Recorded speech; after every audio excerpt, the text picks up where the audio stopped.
sorry, is going to begin now. And we have first the approval of minutes. Do we have any changes on the minutes? Anybody? I have one. Okay.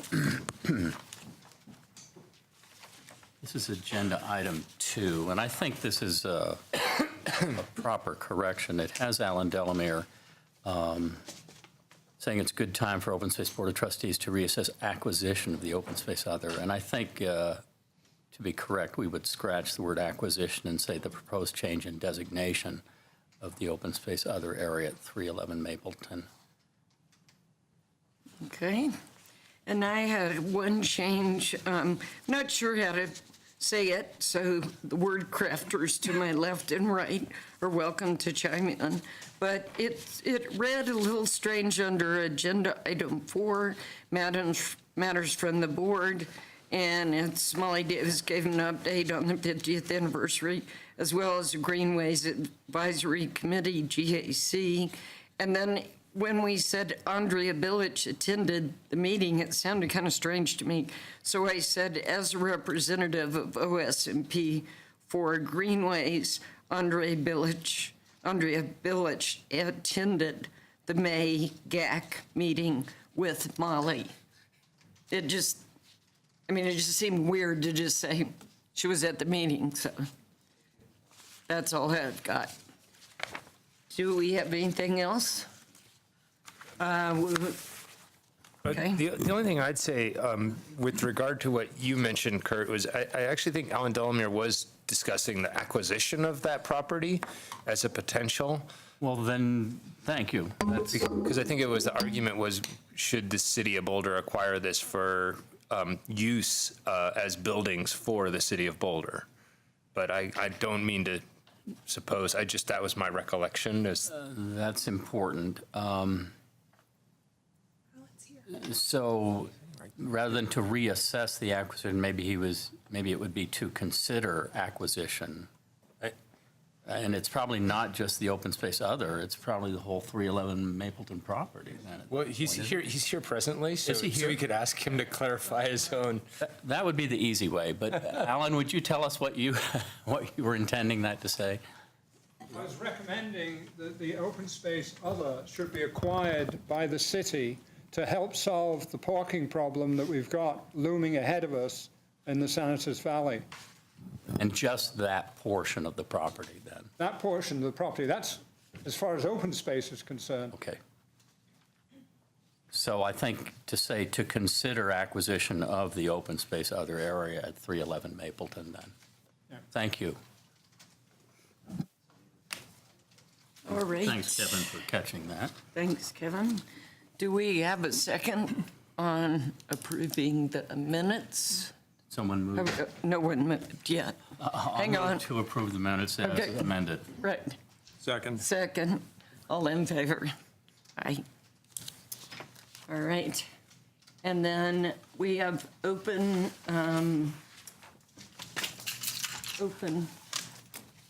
talking about the public. Great. And I want to remind you that this is for non-agenda items, as always, and many of the items that we are discussing tonight are coming under matters from the board. From the department.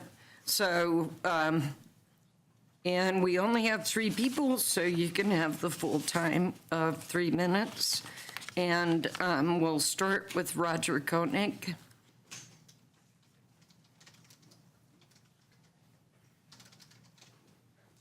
Good evening. I'm Roger Koenig, 909 Mapleton, representing Citizens for Senitas. And this is in regard to agenda item 3D, the 311 Mapleton property. Would you like this now? So we were rather surprised last week by what I would politely call staff's creative memo to the board that appeared in today's packet. And we have some comments regarding that. We've collectively spent over 100 hours of research on the history and the mapping of this project, and that's been provided to you in a research report, which I think you have a copy in front of you. Just a quick summary of our findings is that the property in question, the OSO designation at 311 Mapleton, has been ratified by the city and reviewed for approximately 4 decades.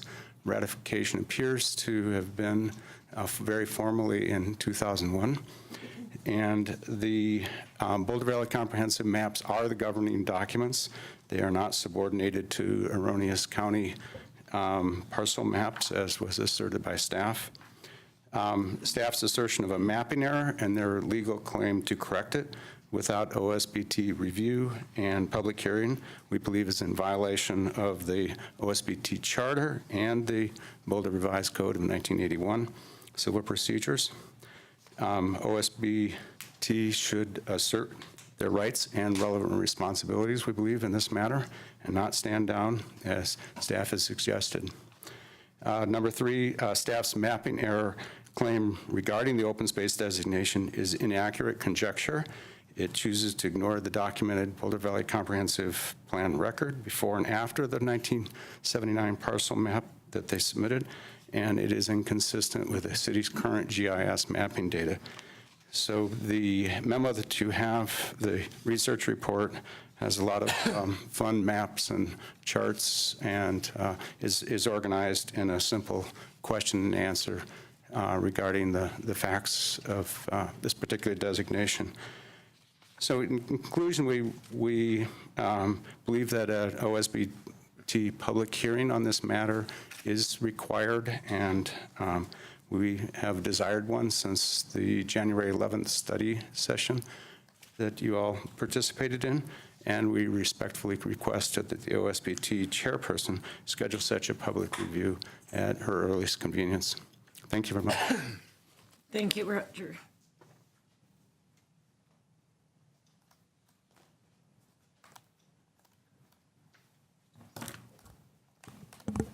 Russell Henriksen. Yes, good evening.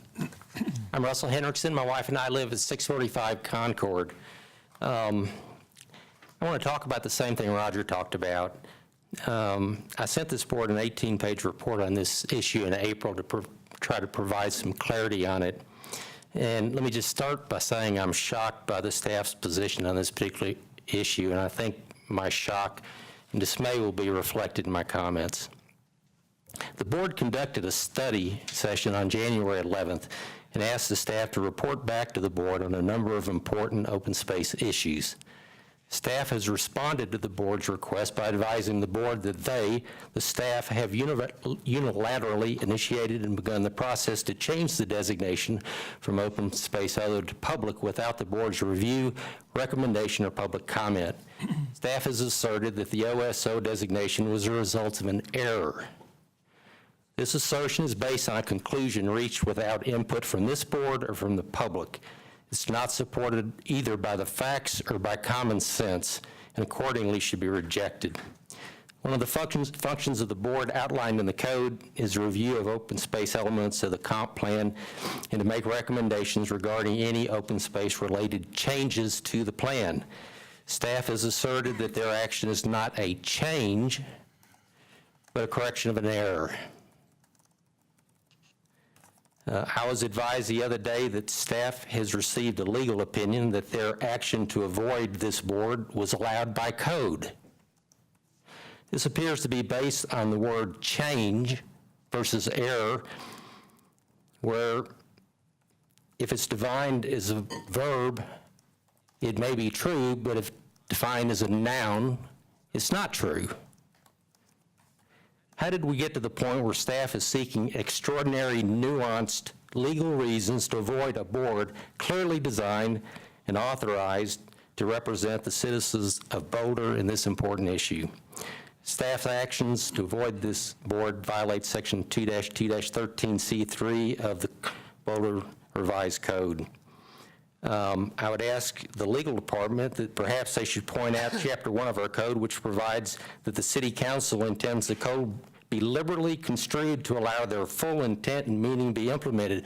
Clearly, the council would want this body's opinion on this very important matter and not to have staff come up with the legal reasons to avoid it. The importance of the board is reflected in the code, which provides that the city council, the city manager, or the open space department shall not act on any function ascribed to the board without first securing a recommendation from the board, and that the board may make recommendations on any other matter relating to the open space program. Section 1 of the code states that the public interest be favored over any private interest. The tremendous effort by city staff to accomplish the opposite is mystifying. It's my hope on this matter that at some point in the future, a young couple with small children will be able to park in the same place previous generations have parked, cross a small bridge, and descend into one of the most beautiful valleys in the world. I want to thank all of you for your support on this board in trying to help keep this city the wonderful place it is. Thank you very much. Thank you, Russell. And Alan Delamere. Okay, I'm quite a frequent attendee here. As you might know, you've tweaked my attention very seriously. And this open space other area has incredible public benefit. The area, you've probably all walked around it, but you've probably not done what Russell, Roger, and I have done and walked the critical boundary line that I've shown in green on this. And you can see that there's a lot of vegetation in that, and we'll touch that later. The things I'm touching today is the staff has been very supportive of open space other in lots of the comments that they've made over time. So the public is using it a lot. The terrain is certainly very interesting, and it's got incredible value to the public, and it's value to the open space staff. So in May the 5th, the staff review of the 311, there's loads of positive comments, and at the back end in my backup slides for this, you can go and read a lot of the positive statements that have been staff made progressively on the topic. Even one staff member suggested acquisition back on January the 11th, which when we went back, we got a transcript of the audio, and lo and behold, it was very clearly stated. He suggested that acquisition should be considered. So the public benefits for this, there are a number of them. It's close to our existing open space. There's parking for 36 cars on that site. Now, some people, and Kevin, you mentioned this, that you're not in the building and car park business, but I'm sorry to inform you, you are in the parking lot business. You have about 15 or more parking lots that Open Space is managing all the time. So I feel pretty strongly that it's a very powerful reason for having this open space other. Of course, it preserves scenic views, it gives guaranteed access 24/7, it protects the Silver Lake lich from high side degradation, and it maintains the, I don't know whether you know, but if you've walked the site, there's a nice little trail alongside the ditch. It's not on the official open space maps, but lots of people use it, and it takes you from the wooden bridge to the stone bridge. So that's actually in this property. And I don't know whether any of you have been watching the poppies and the wild lilies on the hillside, but that's something my wife and I have done for the last, 20-odd years. And of course, the other thing for keeping it is it provides for future acquisition. So the public usage has been unrestricted for generations, and there's many methods of getting onto open space from it. There's a sign even directing people to use the upper parking lot. And the steep terrain, there's a map showing the steep thing that Elaine produced, showing the that is definitely the area that's best for the job. I see I've got a flashing light. Yeah. The staff benefits by maintaining it because they can acquire it in the future. And there's my conclusions. We need a public hearing before open space other is deleted from the system. Thank you. Thank you, Alan. I appreciate the public participation in this. Okay, so moving on, we're going to matters from the department. And I did want to make a notation that I've added a little thing that I personally wanted to do. And so as chair, you know, I have one perk after 5 years, and that is I can make a joke occasionally. So I did give you an acronym cheat sheet. And I don't know if everybody got one, but I want to try it because for an artist who is not a government-thinking type of individual, acronyms are elusive to me, and it's a little bit like snipe hunting. So I think it would be nice to have an acronym sheet that explained it agenda item by item. So it seems a little silly, but to people who don't speak acronym as a second language, ASL is my favorite joke, that it might help us to follow along. There are 2 jokes, and the people who get the jokes first can wave their hand and I'll know that they're following along. So hopefully that will help. I'd love to get input if it is helpful. I find it helpful for me. So with that said, let's move to the less joking part of the evening, which is the draft operating budget. Thank you, Molly. OSMP staff appreciate the OSBT chair. Lauren Kilcoyne's going to present the operating budget tonight.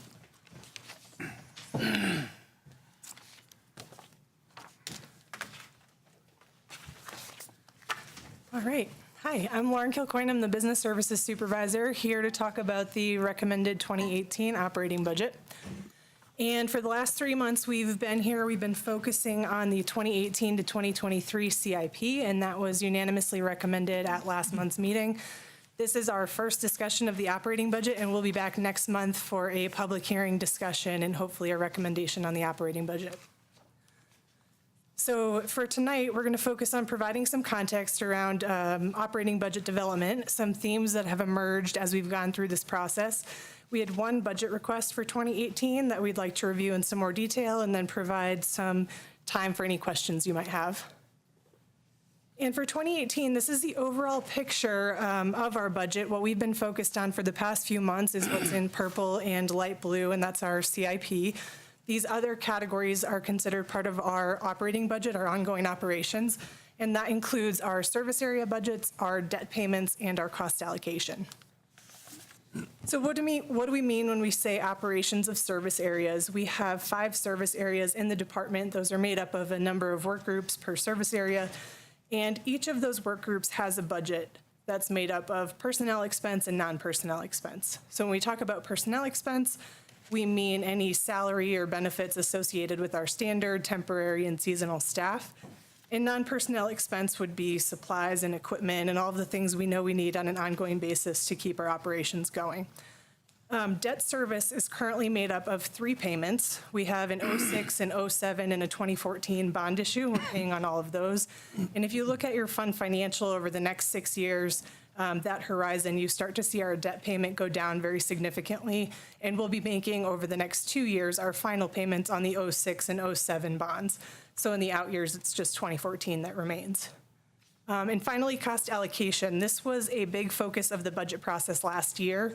The city was updating its model, so at that time we had the consultant come who's updating the model to present the methodology for assigning indirect costs throughout the city to the departments who use those services. So things like IT and HR and central finance, all of our partners and other departments that help us accomplish our work.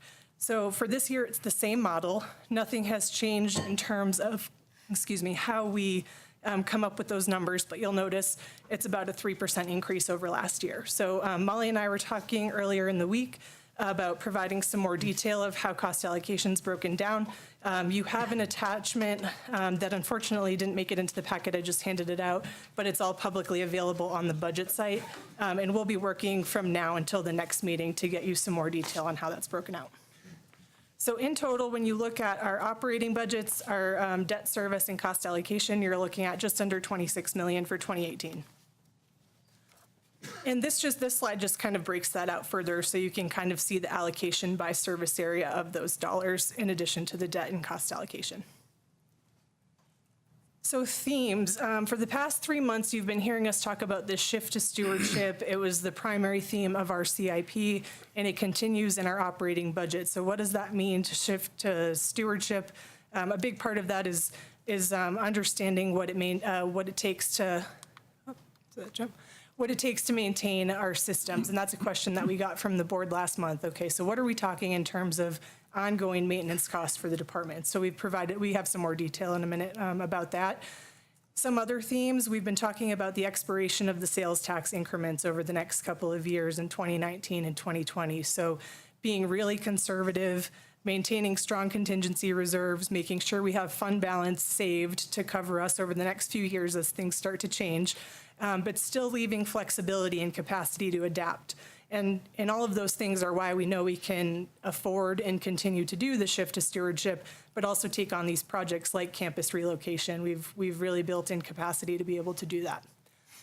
But some more specifics on maintenance. When we were looking at our maintenance costs for the department, we kept it in those same terms of personnel and non-personnel expense. And when you look at the staff who are primarily focused on stewarding our system, they tend to fall under the trails and facilities and the resources and stewardship service areas in the department. But overall, about 44% of our department standard staff have a primary focus of maintaining our assets and systems. Additionally, 87% of our seasonal and temporary staff are out there every week during the season, maintaining trails, maintaining our systems.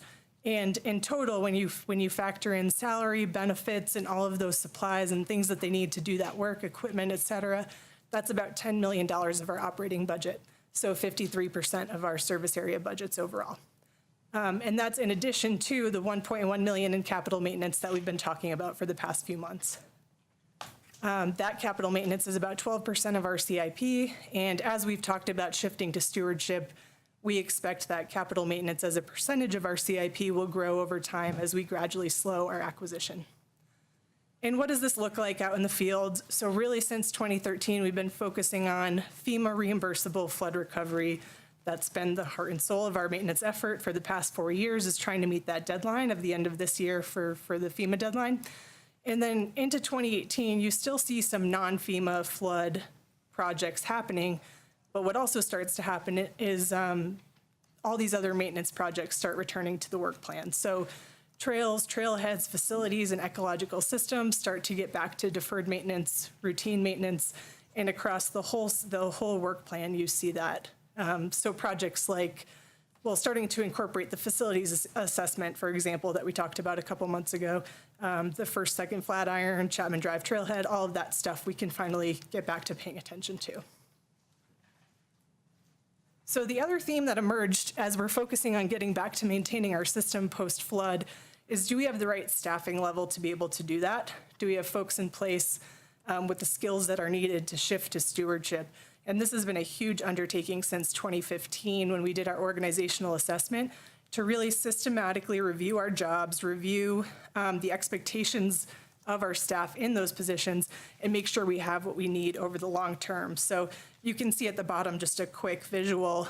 We, in 2013, had 91.6 FTE. The current year, we have 128.4. So that's about a 40% increase over the last 5 years. That is very significant. And as we've added positions, done an incredible job of analyzing affordability over time. Are these folks going to be supporting these long-term trends of the department, like maintenance? And we feel like after 2 years of really intensive work, we kind of know what it will take to steward this system in terms of staffing. So just for a little bit, and Abby has really headed up this work with a number of other people on staff. We've gone through job study for pretty much every position in the department. We've studied about 96% of all of the positions, and that's only been possible through partnership with the finance department and human resources. The remaining 5 positions are in the queue and will be studied by the end of the year. The Affordable Care Act and the living wage compliance also forced us to take a really close look at our seasonal and temporary staff and how those folks are classified.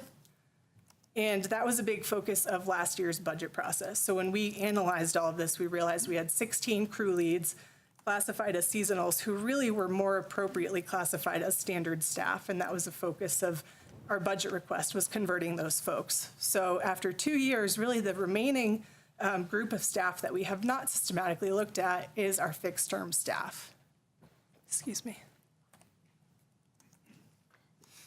And across the department, we have 11 fixed terms currently. And in the budget request that you have in your packet, you'll see that we're recommending 4 of those be expired at the end of this year. And we have very specific reasons for all of those expirations, primarily succession planning. We had an early heads up on some retirements and were able to put folks in place to learn on the job from those people. Those have proceeded really well and on track, and we feel like we can expire those at the end of the year and roll those folks into other standard positions. And the remaining 7 really relate to stewardship activities. So 3 of those are Trails program leads. Initially, when the flood happened, we requested 4 Trails program leads be added to get us through flood recovery. Since then, we've had the opportunity to do our organizational assessment, our work group assessment, and job study to understand 3 of those will be needed long-term, and the 4th we would be expiring. And those folks are focused on trail construction, deferred and preventative maintenance, really in line with where we're trying to go in the future. Similarly, you have the Trails contract supervisor. That person was that position was initially created to manage all of these complicated flood contracts, making sure we're meeting all the FEMA guidance. But the job study and everything else we've done has shown that we'll need that long term. And then you have an ecologist and a cultural resource coordinator shifting over to resources and stewardship, in charge of all the permitting, consultation, monitoring, restoration that allows any of those trails projects to happen, helps us make sure we're meeting city requirements, doing the right thing, taking care of habitat, and we understand the long-term need for those positions. And then finally, this wildlife coordinator position, this one we're recommending an extension and not a conversion at this time. That position has been focused on non-FEMA flood recovery. It's been funded by a community development block grant for the last 2 years. That grant has ended, but simultaneously we've had this prairie dog working group, and we're starting to understand what it might take to manage prairie dogs over time for our department. So that and other priority topics for the ecological work group would be the focus of this position for the next 2 years. So we'll work over 2 years to understand what will this take long term, and we'll address it again in a couple years' time. So really those were the changes for this year. We had the 1 budget request. We've had an increased emphasis in the department on reallocating existing budget to meet needs as they change, making sure we're being really conservative and transparent, and have an increased working knowledge of our budget and how to spend it year to year. So we were able to internally reallocate to meet our needs, except for that fixed term budget request. And that's really it. So we wanted to provide time for any questions you might have about the budget.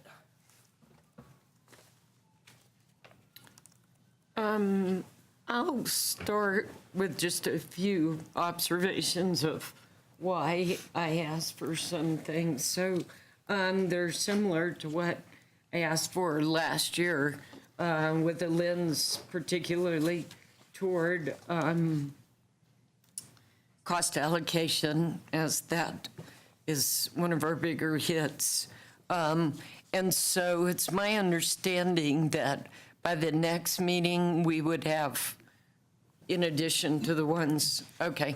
And so I had requested for you guys, I did not tell you, the ones that will be coming in are a budget breakdown which will be by departments, and then also a cost allocation by fund, and then a historical cost allocation and budget, including the cost allocation, cost drivers, so we can figure out the percentage that cost allocation is going up historically, including last year. That was really helpful to get that last year and just kind of figure out that as a equation. And then the second thing that it occurs to me, and then I'll go to a question and I'll just throw it out to my board members, is it would be not a capricious interest. I want to make that clear because what I'm probably going to be asking for is going to take some staff time, but a real specific interest in knowing what our direct costs are toward the ferreting of FEMA in terms of what has this additionally added to staff time. If we looked at it from a point of view and we just said, we just funded our own money, let's say we go out and we say we had damage, $18.5 million worth of damage was our initial damage assessment. We're expecting 5.5 from FEMA. We've gotten 1.3 back. If we funded this money to ourselves, and we did not do FEMA-related, all related activities, what would that look like? Because one of my concerns, and this is not going to go over big to say this, but is that we spend an awful lot of time doing FEMA-related activity with little return to the budget because we're 4 years out and we've seen $1.3 million. And so I'm also seeing this in Princeville. And so I look at a fund that's reducing and not increasing by FEMA reimbursement. And so to me, that seems very concerning, given that our staff is overworked and has been overworked. So we could do that as a discussion, and certainly I'd be happy to get more specific based on what the board discussion would be post this and make it easier for staff. But,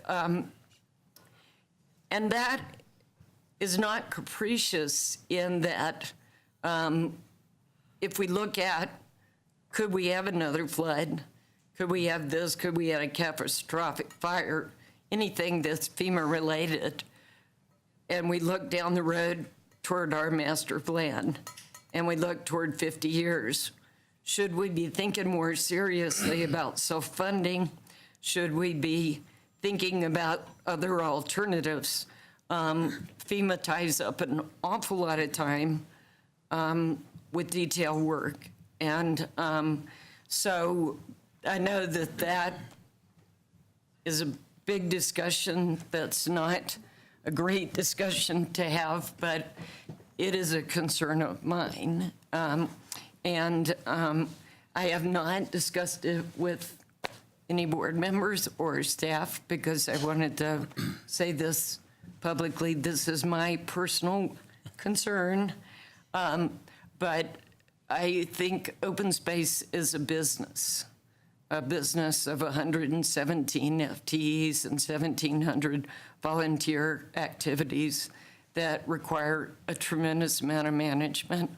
And so when I look at it that way, I try to think, how do we run a not a small business, a pretty big business? So I'll just put that out there. I'm not trying to grandstand. I'm just trying to throw something out that the board would feedback on. Just a question, a clarifying question. Is part of your concern about the sort of the overhead costs of doing FEMA compliance motivated by your fear that we may not see any more FEMA reimbursement? I look at it from the point of view of cash flow. What's coming in versus what's going out on a monthly. Our employees driving their cars, going around, keeping detailed records on things. So that's one concern. And then my second concern is that I am concerned, we're also having to do a contribution fund for the, obligation, de-obligation. So we're also committing those funds aside. So it's kind of a double whammy also. Yeah, so a few thoughts, and we can absolutely pull together more information and have another discussion about this. We have been doing really well tracking at the project level, staff time and other costs associated to be able to support FEMA requirements when we submit for reimbursement, but a lot of the data that you're referring to would be pretty easy to put together, and so we can do that. A lot of the timeline of the reimbursement will depend on staff. So what we've been focused on so far is getting the projects done, scope changes, making sure all the documentation's in line, and the next step to that is submitting requests for reimbursement. So what we've submitted so far, 2013 and 2014 labor and equipment have been submitted for reimbursement, and then a few of the smaller projects. FEMA's changed its guidance slightly in how they want to see requests for reimbursement. So where we had started doing it at the site level, they'd like to see those bundled, and that's part of the reason for the delay, waiting until we close out and could submit reimbursement for a number of sites at the same time. So we do expect after 2017 to recommit to that and getting those requests for reimbursement in to make sure that those funds get turned around to us. The timeline when we do submit for reimbursement to when those funds come in has been pretty reasonable.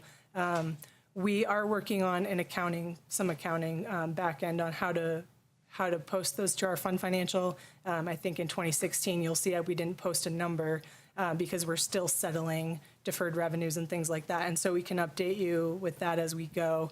But certainly, part of the responsibility is on us to start turning those things in.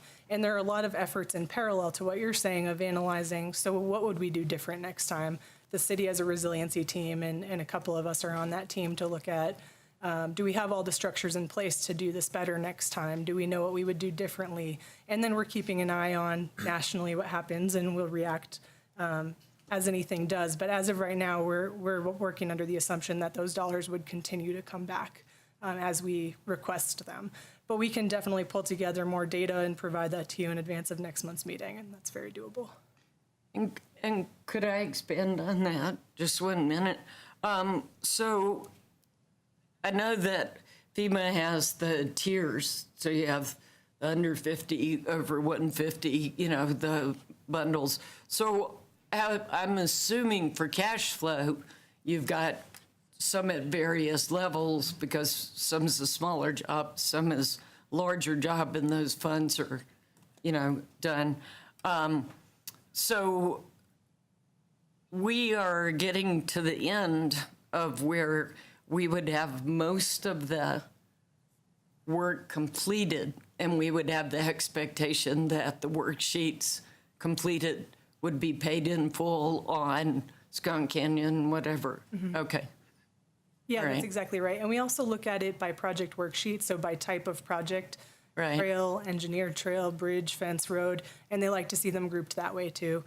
So Joel Wagner is our coordinator for the city, and we work really closely with him to make sure we're meeting all of the FEMA guidance, and it has changed over the last 4 years, and he's kept us current and made sure that we're meeting everything we need to. Thank you. Can I ask a couple questions on that subject?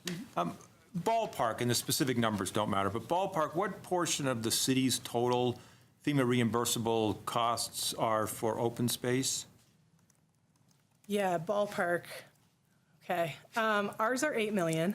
I believe the city's has changed, and I can't recall the specific number, low 20s. I think initially it was higher because we didn't quite have everything scoped out, and so that number is adjusted over time. But we're sticking with about 8 million for open space right now. And are the other city departments getting paid on,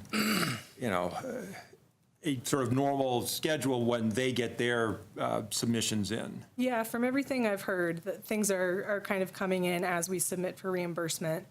And like I said, a lot of it is staff time. So most city departments have finished up their flood recovery projects, and we're still going on a number of road and trail projects. So we're a little bit behind other city departments in terms of requesting reimbursement, but we also started later than them in getting things constructed. Okay. But it sounds like the experience of other city departments and our experience to date isn't creating any particular doubt that ultimately properly reimbursable expenses will get reimbursed. Yes.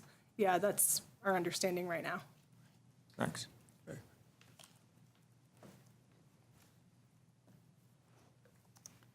Other questions? Kevin? Oh, I didn't know if Are we on to regular questions, or are we still on FEMA? Or are we still I'm happy, clarifying? I don't have any FEMA things. I have a Okay. clarifying question about other Okay. stuff, but I just wanted to know, so last year, when we went through the operational budget procedure, the assessment of trails was imminent, so it had been going on, and budgeting for that was therefore delayed because we didn't know what trails needed to be repaired or how much.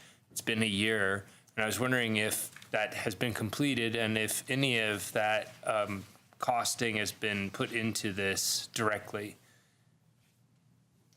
We're looking out to John Potter, who will have more information on that. Come on down.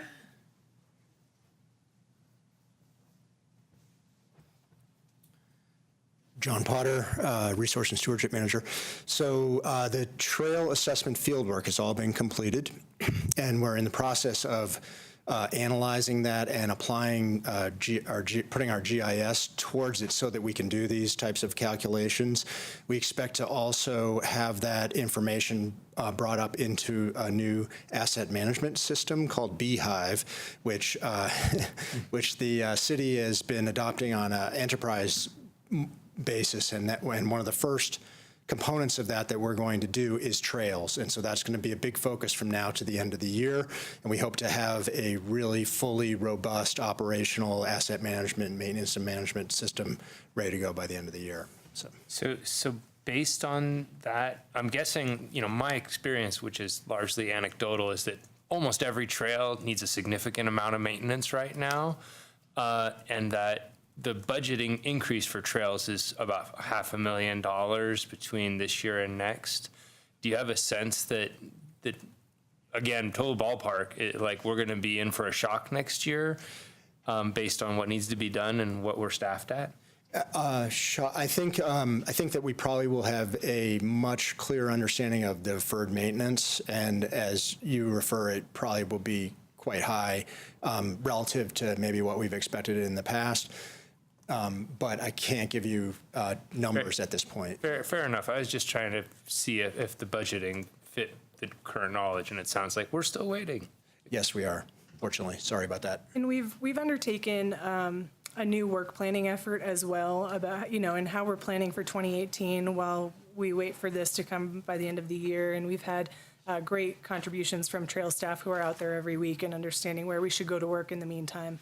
So we feel pretty confident in the 2018 numbers, and we feel like we're staffed appropriately for the long term. And similar to the facilities assessment where we said, yeah, the number changes every year, but our staffing will stay level. And in years where it will be less expensive, we'll get ahead of the next year. And so build a consistent program instead of staffing based on the maintenance needs for that year. I think you'll see the same methodology when we get to trails. Okay.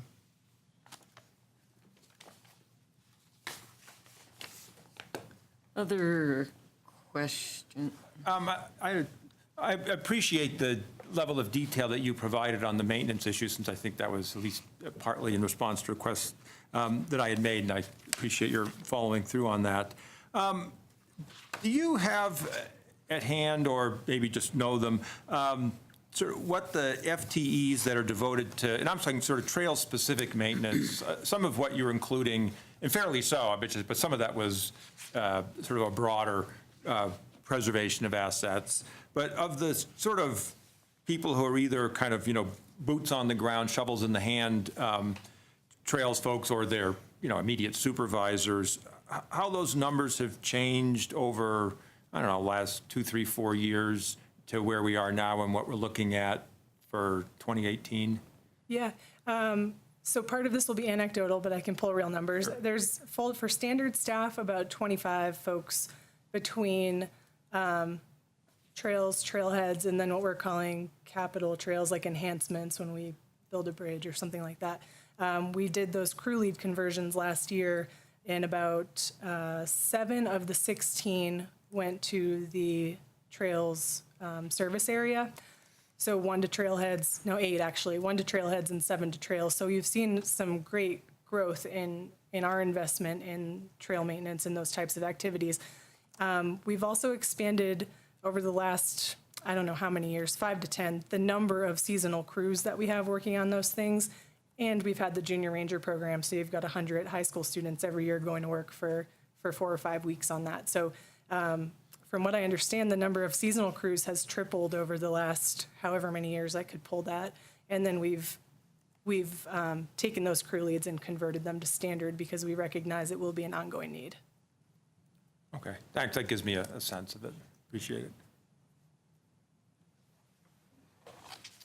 Other questions?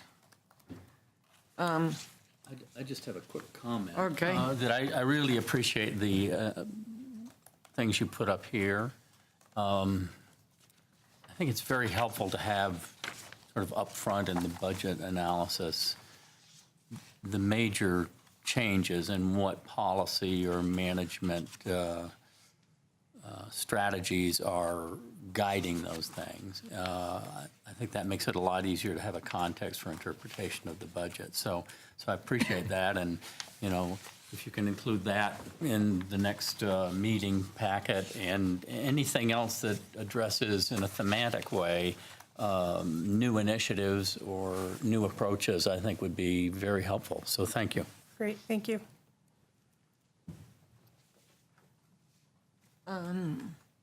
Or I've got a few more.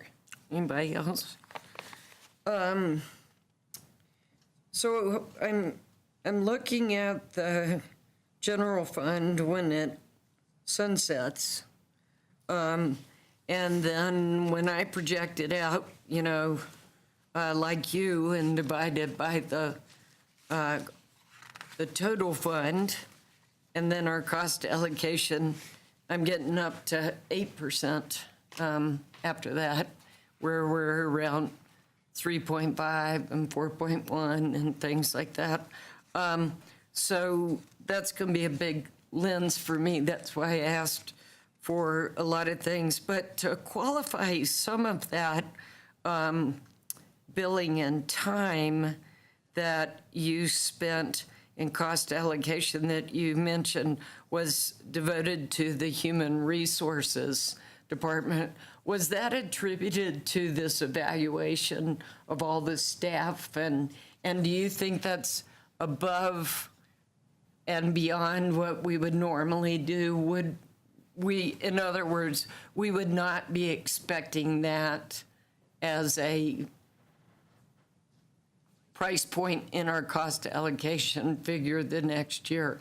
Yeah, what I appreciated about the presentation last year from the consultant was a commitment to do this on a much more regular basis, update the model every 2 to 3 years versus what we've seen in the past every 5, 6. It has ranged. Because what you saw in the last model was an increase in HR, but you also saw some corresponding decreases in other departments, and it really will depend. Every couple of years, those departments will analyze how much of their time they're spending supporting us. So the last 2 years, we've had a huge HR push to try to get these jobs studied, staff ourselves appropriately, and all of that. In 2 years, that might look different. We're not sure, but I appreciate the flexibility and the commitment from finance to update it more regularly so that we're being charged in closer to real time for what we're using, depending on how our department shifts over time. But I think the model, it has accurately reflected our use of those services over the last couple of years. Would it be reasonable also to assume that if certain areas we are using less of the time, say, if at the end of the year we've done some of our acquisitions and our acquisitions are not going to be as aggressive in the future as they have been, then could we expect that in the cost allocation, legal fees and other things would also reduce? Yeah, it'll depend year to year, and I can do some more research on this, but though acquisitions might decrease, we might have other things in conservation easements that might require more attention, for example. So Right. I can look closer into the breakdown of those things to try to project a little bit better. It's just a little hard to say right now. Sorry. I have no threats. How great. They just wired me $5 million from someplace. Wow. Well, good night, guys.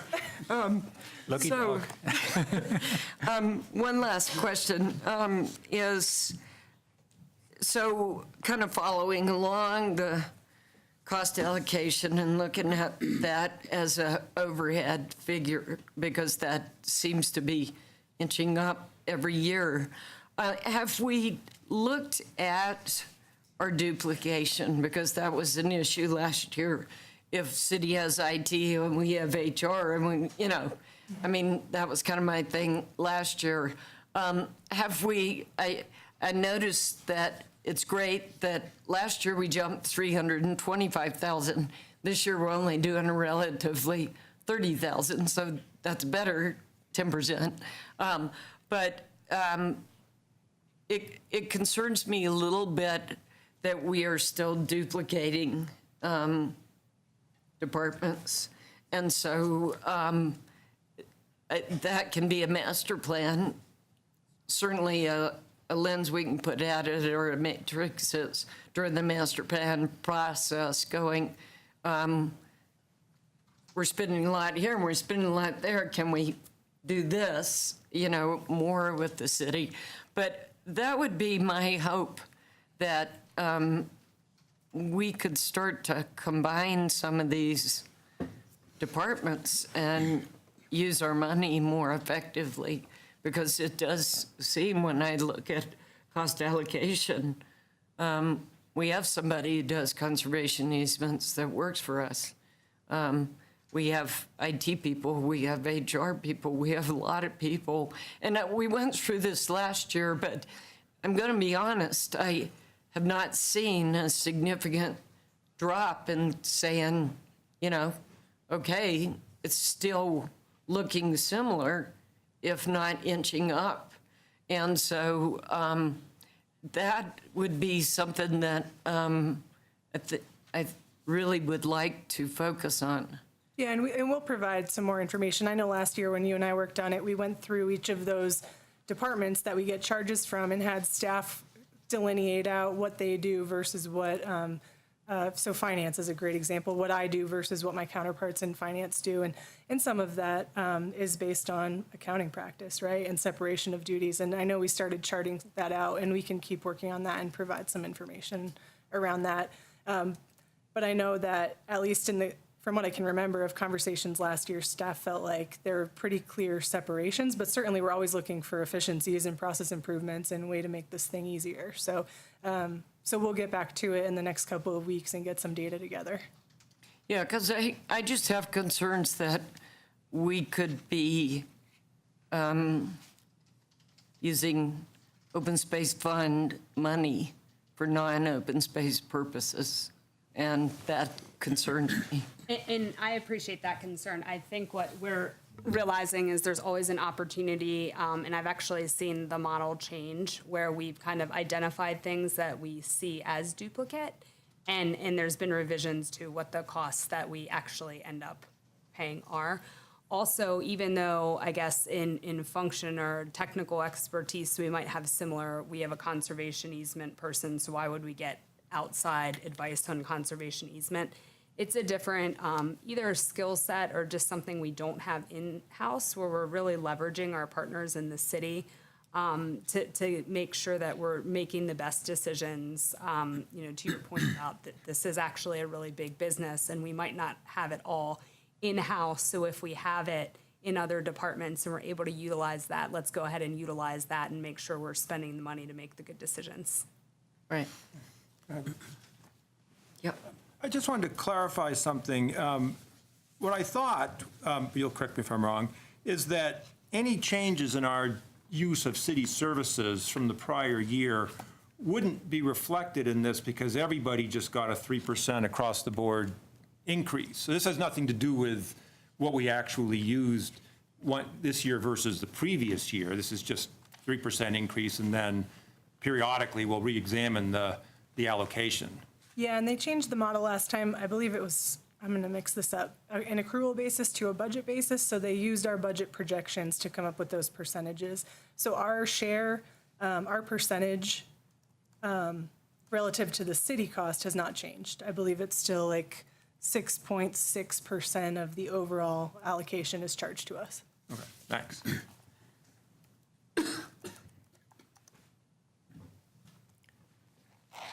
Other questions?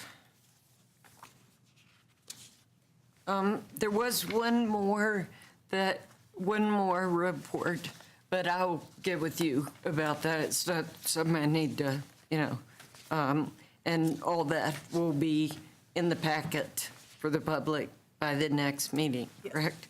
Okay, great. I think that's Good. good. Okay. Thank you, Thank Lauren. you so much, Lauren. Pointer, please, Lauren. Yeah, Lauren's done great work on this, along with the Yeah. staff.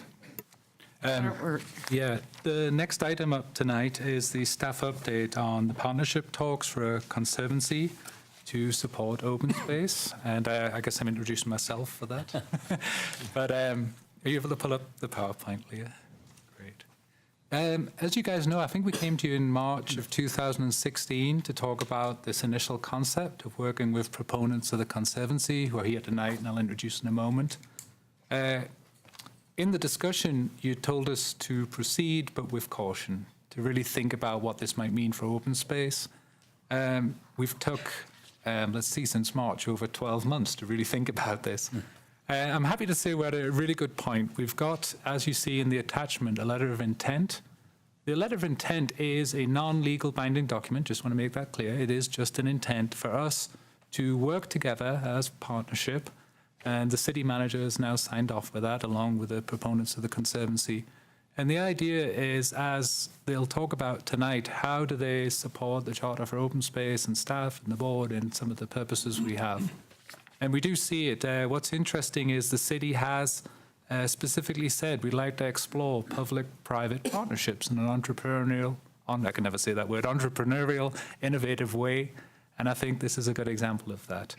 The BOSC itself will establish itself as a non-profit, leverage public sources, private sources, and the goal is, like I said earlier, to support us.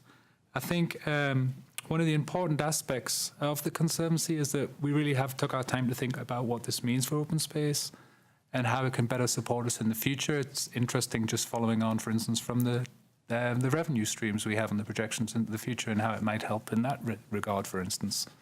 So with no further ado, I do want to pass it over now to one of the leading proponents, Diane. Diane Murphy, along with the rest of the team, obviously joined us 18 months ago, and I'd just like to point out that they've put in maybe hundreds of hours into this effort, and tonight you'll see that in the presentation. Thank you, Diane. Good evening, everyone. I can't tell you how honored and thrilled we are to be here tonight to reintroduce you to the Boulder Open Space Conservancy. And I also want to mention how completely thrilled we've been to work with Mark and Abby and Carrie. They've been an amazing, energetic team that has really helped us navigate what we had to get through to get to the letter of intent with the city. And introduce you to our logo and our mission statement, which you've also translated into Spanish because we feel it's really an important thing to have a broadening constituency to support open space and mountain parks. Boulder Open Space and Mountain Parks will be a nonprofit organization. We have submitted our application to the IRS for a 501c3, and it has been established through the public-private partnership with the City of Boulder. We envision our partnership to be the collaboration of two equal and independent entities, leveraging public resources with private philanthropy to address the challenges and the opportunities in fulfilling the OSMP Charter. As partners with Open Space, we will align ourselves in support of critical needs such as shifting demographics, engaging youth, and emerging trends such as climate change and resilience building. We envision eventually reducing historical reliance on the sales tax as revenue. And we will discuss this or make some points around this a little bit later in the presentation. We strive to inspire collaboration within the entire community, including business and corporate, educational institutions, and other nonprofits, to broaden and strengthen the support of open space and mountain parks.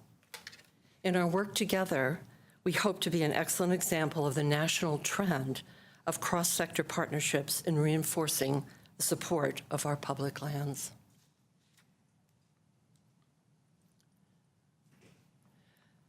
We envision BOSS grants and operational funding to be generated through a diverse range of earned and philanthropic revenue streams. This would include individual contributions, annual giving, planned gifts, memorial gifts, and we plan to have several fundraising events. Corporate contributions also through grants and employee engagement. Foundation grants, we're already preparing ourselves to apply for some capacity building grants as we are a brand new startup organization. A membership or friends program. And then one of the more important aspects, which is relatively new to the nonprofit world, is around social enterprise. And we hope to do things like create an open space app, so when the parking is too crowded at Sanitas or at Chautauqua, we will be able to send the crowd a different direction. Open space merchandise, we're hoping to, to make some really cool hiking caps and T-shirts and really make it so that people can be really proud of the fact that they were hiking here in Boulder. And also creation of branded license plates. You probably have seen them from Rocky Mountain National Park Conservancy. And we're very excited about the agricultural aspects of the open space land. And so we're thinking about a farm-to-table restaurant that would be inclusive of restaurateurs and chefs who are here in Boulder. And then, of course, in-kind gifts, which we hope to get from the community. Our governance is going to be really a board of directors of roughly 10 to 12 members, including 2 ex officio from members of the OSMP staff. And we will also have a separate advisory board. Members are chosen really on their commitment and knowledge of the Boulder community and interest in recreation and conservation and sustainable agriculture, and hopefully we will be able to attract some business folks that are involvement in fundraising capabilities.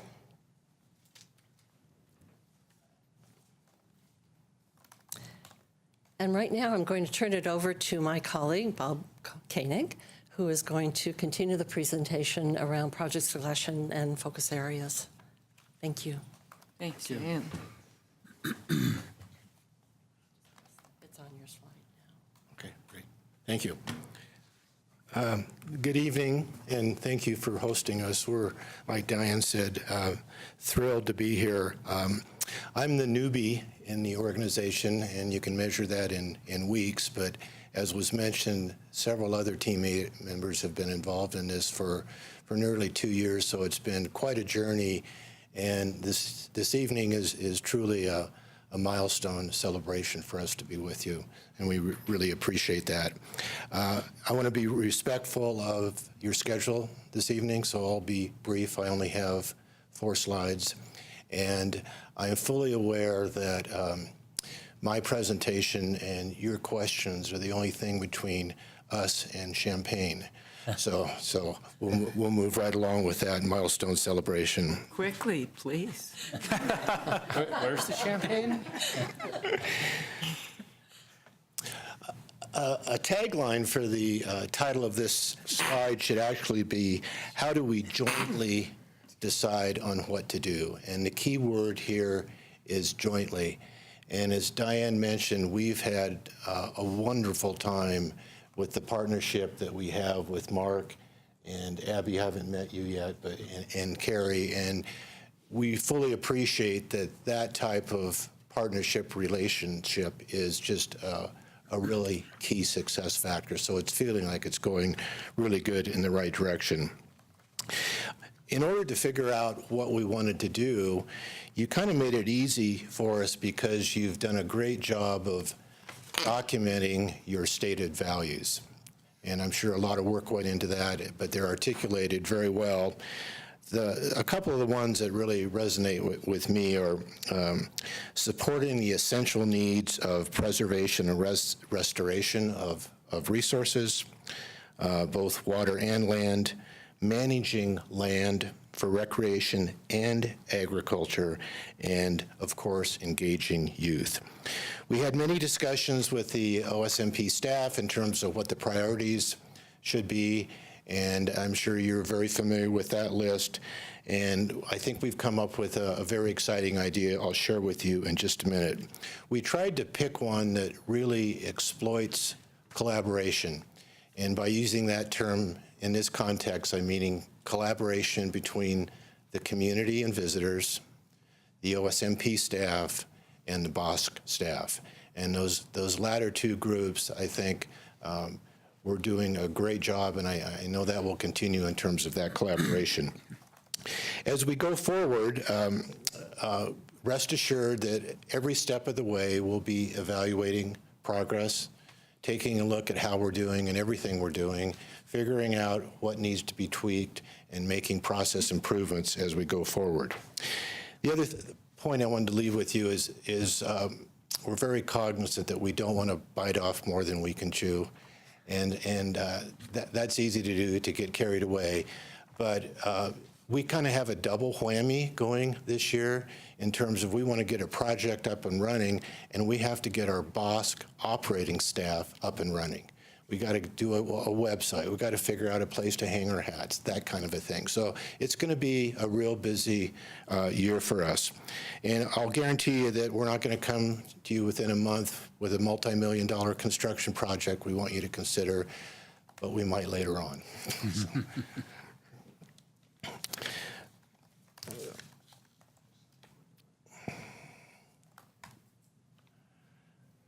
So a tagline for this slide actually is, what are the criteria for where we want to start? And one of the things that we're very keen about is getting our youth involved in a very diverse and inclusive way.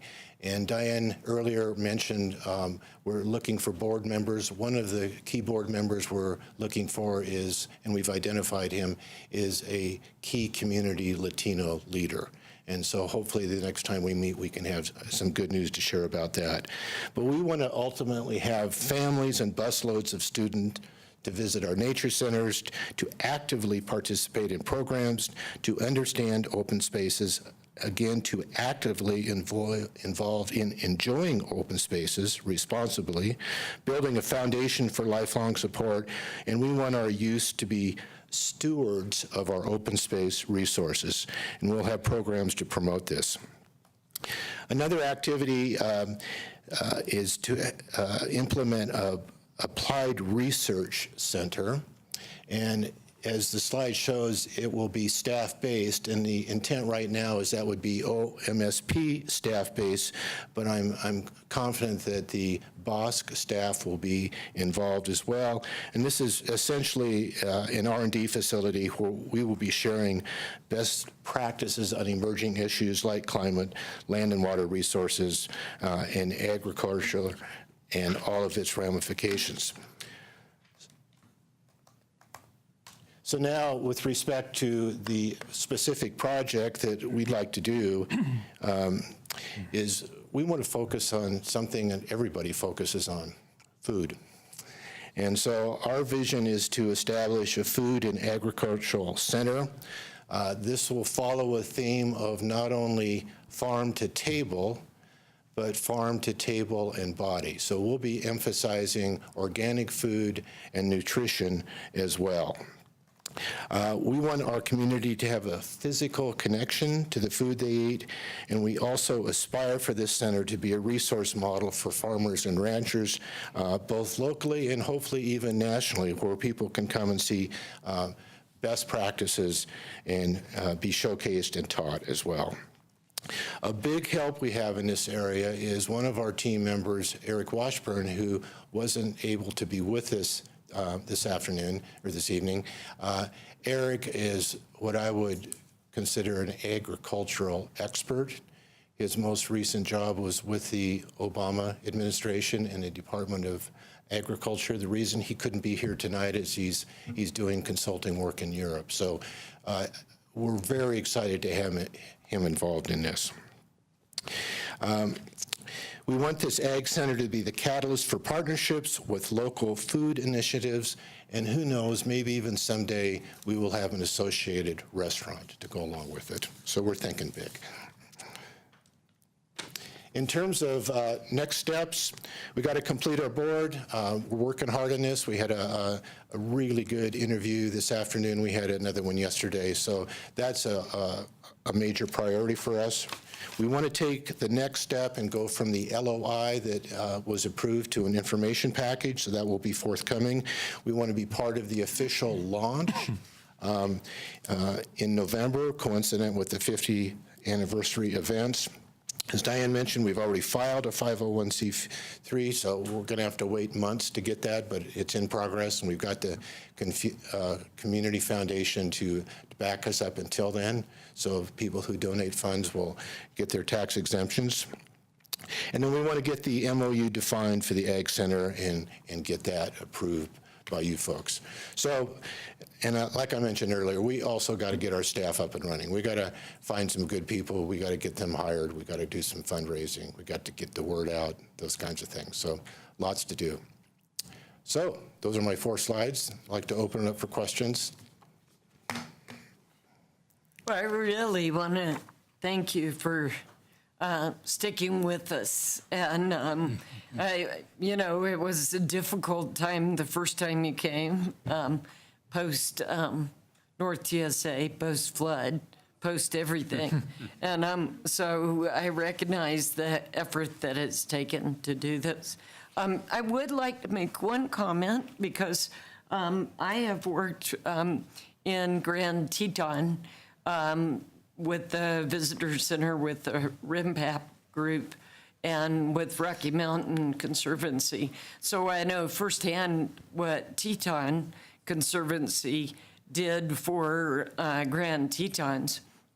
And because we've always painted for them, and that money in total has been given to Teton because we're nonprofit.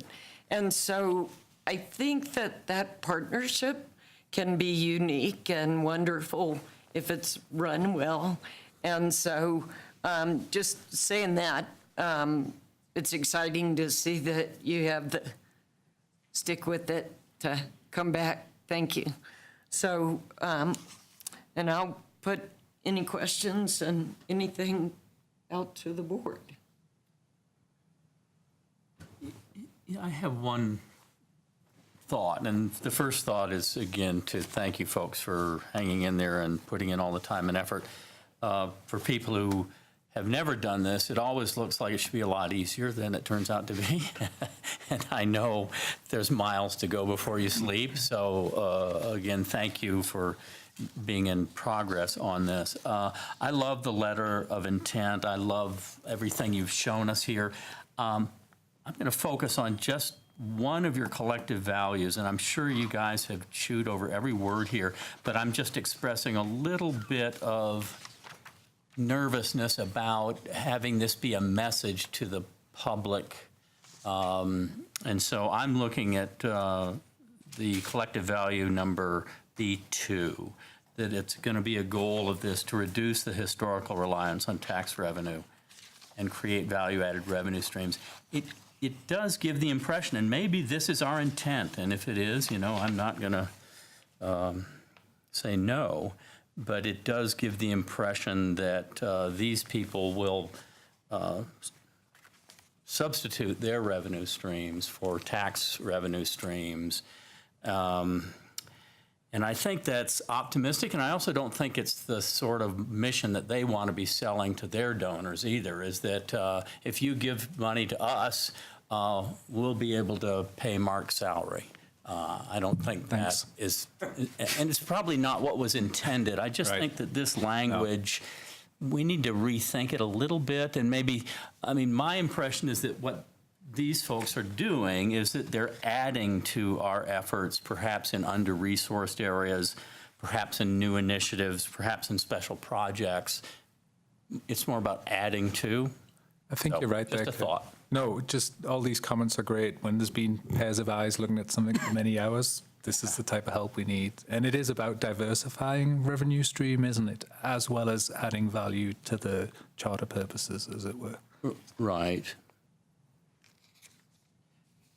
We can definitely take that back, look at it. Just something to think about as we continue to develop our messages to the public on this. That's all. Thank you. And thank you, folks, again.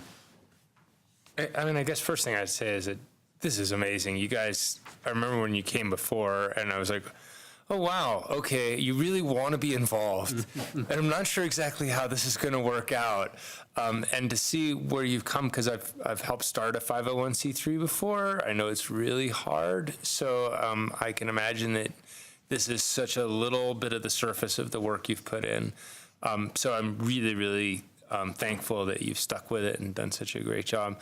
I would sort of mirror what Kurt was saying before. One of the things that when this happened before, we had a discussion of sort of like, there's a concern about the way we cede some power of, or could potentially cede some power of management of open space to a non-governmental organization if we become beholden to them for money or organization. And I think that you've done a very good job of outlining how you want to produce something that's distinctly a support and something different. But the thing about funding that was in there does put us in that same questionable spot again. So I think I totally understand what you're trying to say. I think just wording it better so that we don't have that feeling would be really helpful. And then the other thing I would say is that I think you've done a great job moving forward. And when you said you're getting someone on the board who's a Latino, I think that's wonderful. My wife runs a nonprofit. I work for a nonprofit. I've run a nonprofit. The thing I would say is that you probably want to find board members that represent what you want Boulder to be in the future, not what it is now. And by that, I mean probably find a third of your board members under the age of 40 so that you have younger people, and try and get to 30 to 40% people of color or other underrepresented minorities in Boulder, because we tend to support the same ways of thinking that are around us all the time, and I'm just as guilty as that as anybody else. So I know that's a big reach because a lot of younger people are busy, but getting those other people involved, I think, would drastically change the creativity and ideas that I think you guys could do such a great job performing for the open space. That'd be my one advice. Great input. And you're assuming we're not under 40? I think you're all just about to turn 40, so I know that soon you'll be aged out of that. Still get carded. Yeah. Your message is heard, and that is our goal, is for diversity, age, gender, and whatever it takes, that is representative of the Boulder community. Great. Thank you. Yeah. Tom? Yeah, I want to, echo the good words of others, and thank you for your persistence on this. I, too, have helped found a 501c3. Actually, mine was in the open space area some years ago. And I think it is great that the three topics you picked were, in result, if not in intent, sensitive to the concern that we had raised a year and a half ago to sort of avoid the hot button issues so that this does not become yet another battleground. And I think you've been successful and wise. in doing that. I think, I think that's great. I would just encourage you, as the research part of this starts to develop, to think carefully about the sort of the scale of this, that some of this stuff about researching climate change has to be done at the right scale. If you're just talking about, well, what does this mean for open space, that may be a manageable proposition. If you're proposing something a good bit broader than that, I would just encourage you to think about whether this is something that is too narrow in its reach to be able to effectively tackle an issue that's, pretty beefy, an issue that desperately needs funding, as people in Boulder know, but just think carefully about the scope of that. But otherwise, good luck. I have one or two comments, but Sorry, and could I just reply to Tom just a second? Tom, you're raising a great point, and actually we've spoke with this for the Conservancy, where like we might begin with small capital projects and think about larger capital projects later. Climate change, that's an easy one to begin with. No, it's not. It's a huge subject. But Brian Anik, our science officer, runs, the Applied Research Funded Grant Program. And there's an example where the Conservancy could supplement that type of program where it's very focused on particular aspects of climate change. So I think we're in similar opinion with you. Yeah, the point was, and you probably got this, that if you start with some assumptions about what other climate scientists have said and say, okay, here's what we think is going to happen. Now, what does that mean for us? And what do we do about it? That seems like a manageable scope. Yes. If you go back one step and start challenging the science itself, which I'm not trying to say people shouldn't do that, but for your purpose, you may have to take certain things as a given that, starting to do your own modeling, I think would quickly become very expensive. Okay, understood. Yeah. Thank you. so two takes I had, or just comments. On the Bari idea, I like very much that with the timing of our master plan, because our community outreach is going to be critical. And that's always a challenge for us to manage all of that. So I think the Bari piece is interesting. And of course, the food thing is fantastic. And, you can cater things in the next couple of years. That'd be great. And I'm still waiting on the champagne. But the other question is, I did have in the area of staffing, OSMP obligations, area F on your LOI. I have a little bit of concern on where in our budget would we dedicate that staff? And that's less to you and more a directive toward budgeting and saying, if we're starting along this path, then let's kind of already know where is this going to slot in. And I know without having a MOI or anything, we can't really dedicate anything, but kind of like to get a little feel for it. Right. And then having just completed the ag plan and looking at the age of our lessees and ranchers, successor planning is going to be really important.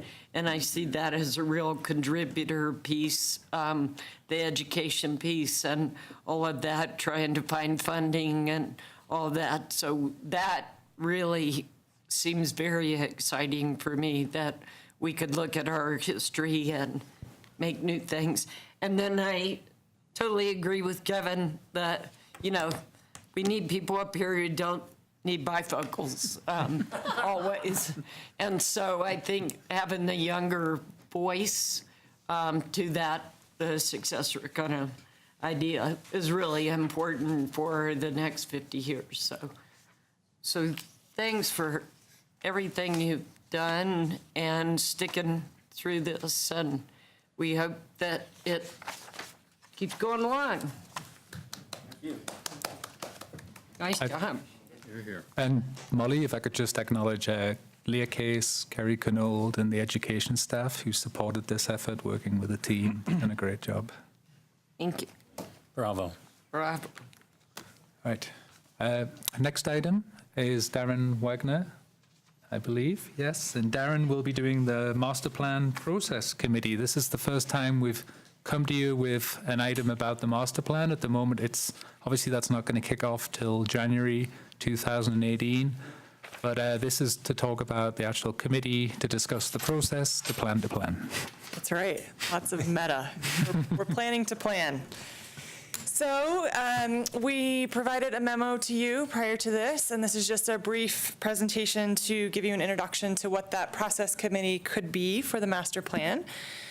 And as we start to think about engagement for the master plan, that'll obviously be really important to us, as it always is in our planning processes, but this will be the first time in, I think, about 80 years that we've actually done a master plan. We just learned we actually, as a department, did one in 1937. So, but it's been quite some time. So as we think about engagement now for our whole system, we have identified 4 major audiences that we'll be appealing to. The first is the review and approval bodies. This does not seem to be working. I'm pointing in the wrong direction, perhaps. There we go. The Boulder community. I might need your help. Okay, thank you. Partners and staff. And we're going to really hopefully look to the process committee to help us reach these 4 audiences. Next slide, Leah. So the purpose of the process committee is to try and ensure best practices around public engagement and planning. And the way that we hope to do that is to engage decision makers early in the process. So asking questions up front, what does success look like in terms of a successful process, so that we're clear about what that looks like. Yeah, thank you. Next slide. What this is not is it's not an opportunity to talk about actual content or policy issues or the actual work of planning.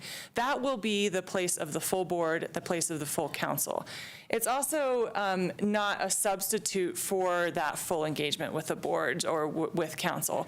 We're going to look to you both at the board retreat and periodically to get feedback on when and how the full board needs to be involved, whether there need to be study sessions, and so on.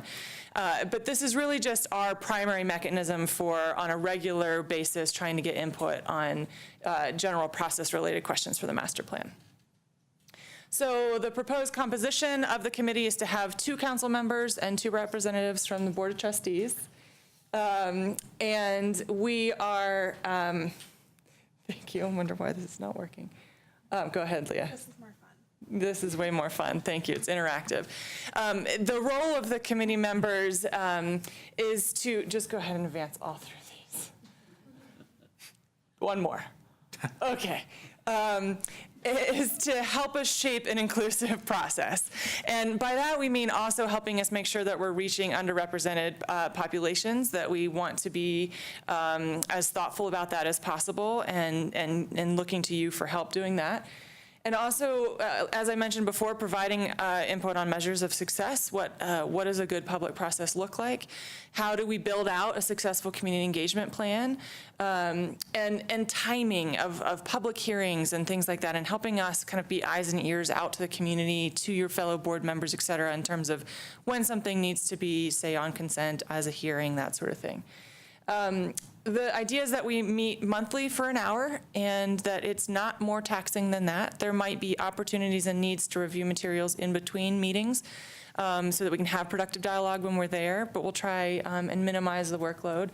And then obviously, you know, you'll be liaisons back to the rest of the board, so you can help us understand again when we need to come back to the full board for comment on certain things.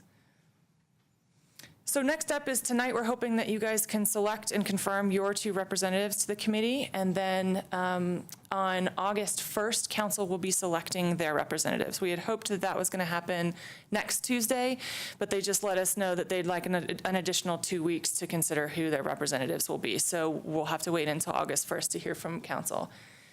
So we are hoping that once we have all 4 members identified, that we'll schedule a kickoff in August. Now that we have a little bit of delay from council, we'll have to see how feasible that is. It may have to slip to September, so we'll absolutely let you know as soon as we hear from council. We'll be meeting with you at the board retreat in the end of August, where we can also have some initial discussions about the master plan process. And so that'll be the first opportunity to get some real input from the full board.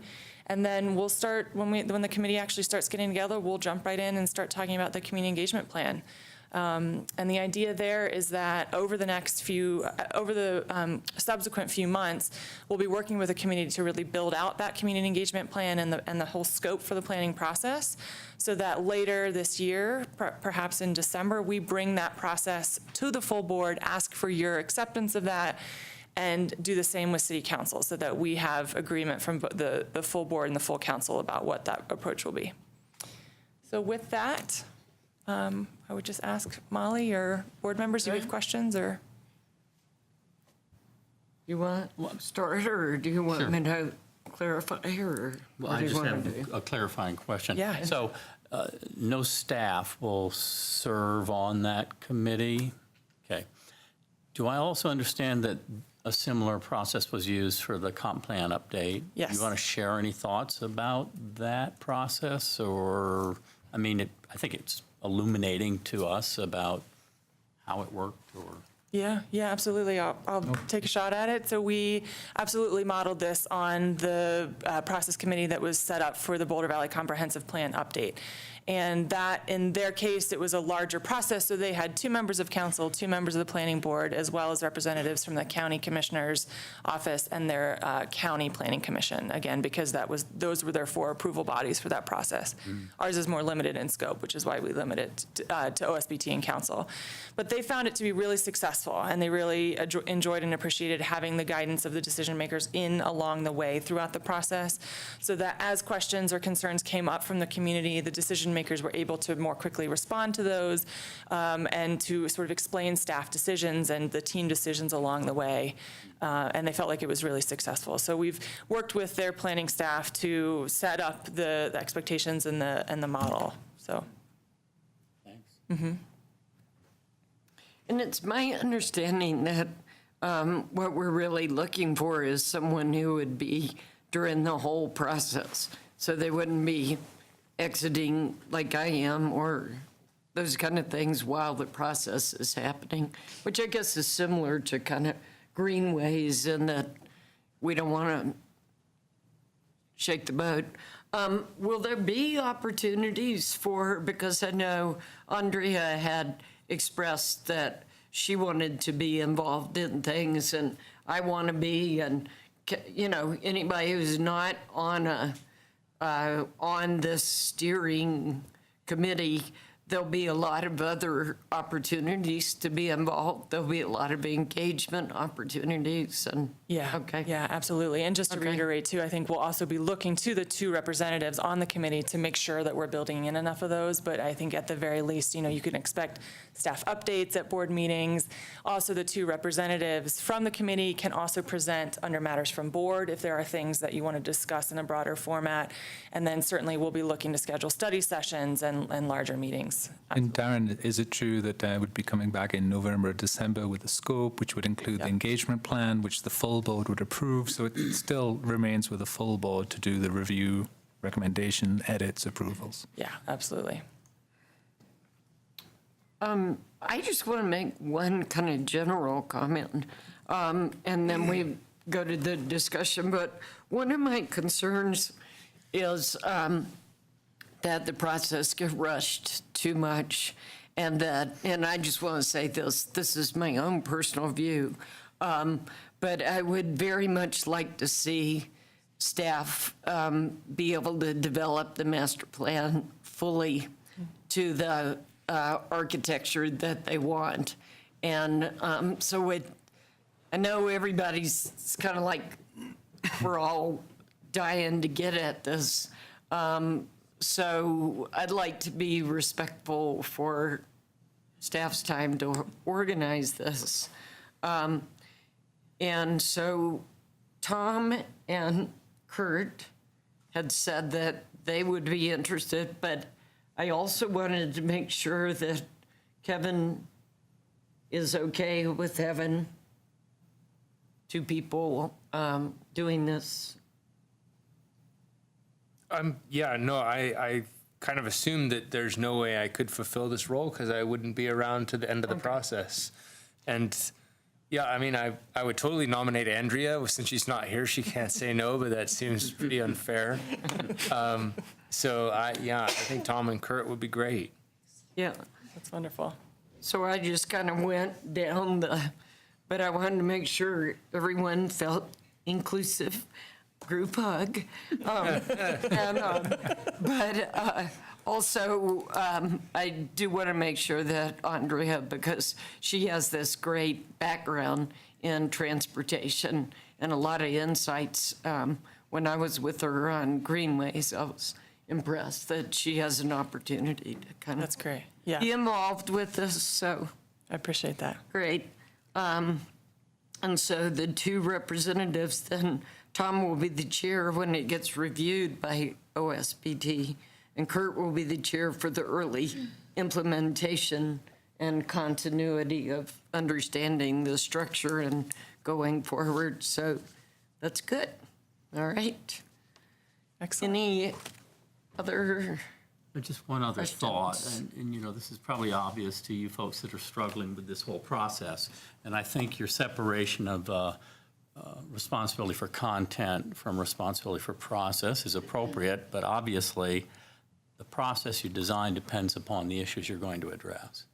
And so obviously thought has to be given to how we come up with those lists of issues that are going to be addressed and have council weigh in on that before we finalize our design of the process. Yeah. And of course, there has to be some process for that process, because it's getting out of hand. But you see the point. This becomes rather circular, and so I'm sure you've got it all figured out. And as you guys know, we're going to be bringing the sort of system overview back to you in October, and that sort of sets up the conversation while that process committee is working. So we're thinking, like anything, it's iterative in that sense. So hopefully that will provide the clarity, you know, on both sides. I'm sure it will. As best we can. Molly, I just want to thank you for supporting staff and understanding the time that it'll take. And I want to thank everybody, the board's involvement on this. We're looking forward to working with you on it. Thank you. Yeah. I look forward to it also. Okay, thank you. Thank you. Okay. Thanks, dear. Next up is the Boulder Valley Comp Plan Land Use Designation Correction for 311 Mapleton. And I'm pleased to say with us tonight is Philip from PHS, who will be presenting.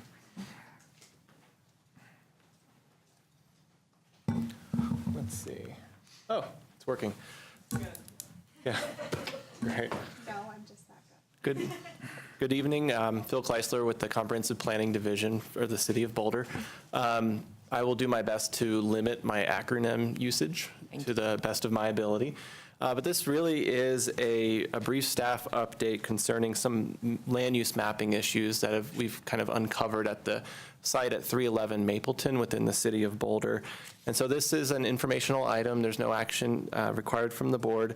And this is kind of closing the loop from your January study session. We were here and kind of discussed it in a little bit more detail with a number of staff members who are also in attendance tonight.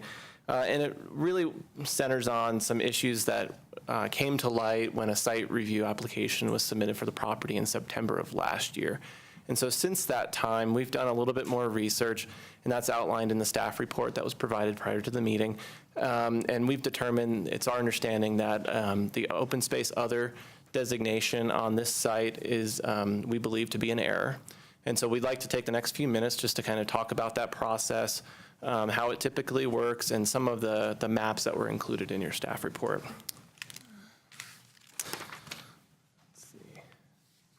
So the actual process for changing an error in the comprehensive plan on the land use designation map is outlined in the Boulder Valley Comprehensive Plan, which is listed on the slide here. This process involves either a city action or a county action, depending on if it's in the city or the county, the actual land. In this case, that would mean a public hearing by the planning board. as well as a public hearing by the city council. And so in terms of scheduling, it was kind of brought up during the site review process and rezoning, and so we decided, just for scheduling purposes, ease of scheduling, to process it concurrently with that application, even though it's not necessarily tied to it. And through that process, it's very separate from the minor updates and the major updates that we just went through or are still going through with the Boulder Valley Comprehensive Plan. And so the OSBT, Open Space Board of Trustees, there is no action needed from the OSBT throughout this process. Just a few thoughts about the current mapping, just as a reminder to the board. On the left are the land use designation maps shown in the Boulder Valley Comprehensive Plan. And these land use designations are really intended to show at a pretty high level the desired land use patterns throughout the Boulder Valley. They're really a policy instrument to guide decisions when a property gets initial zoning during annexation, is rezoned, or has some other application that we receive. The open space other designation, which you see about a little over 4 acres on the northwest portion of the site, is really intended to indicate lands designated prior to 1981 that the city or county are interested in preserving through various means, whether that be dedications, acquisitions, or so on. And so some of the challenges we've had with communicating this particular open space designation has been the fact that it doesn't necessarily mean that it's permanently protected open space.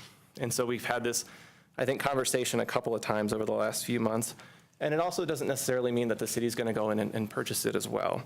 However, it does fulfill a community benefit, and that is, it does inspire, it does prompt staff to take a look at the property when we receive these types of development applications, to take a hard look and answer the question, how can it provide open space services for the community?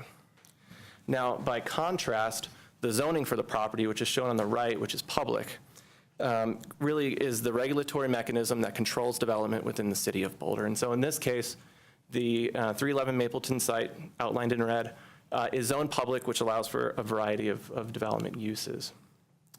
This is just a reminder of what's actually within that open space other boundary. That includes the dormitory, parking lots, paved roads. Let's see.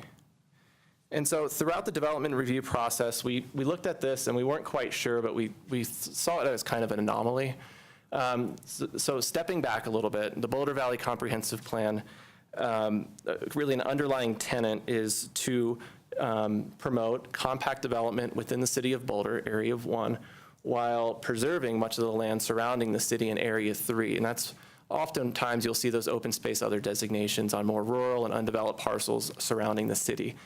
In this case, it was kind of flipped upside down, where this is a parcel inside the city that's been developed for quite some time. We weren't quite sure why the OSO was on there.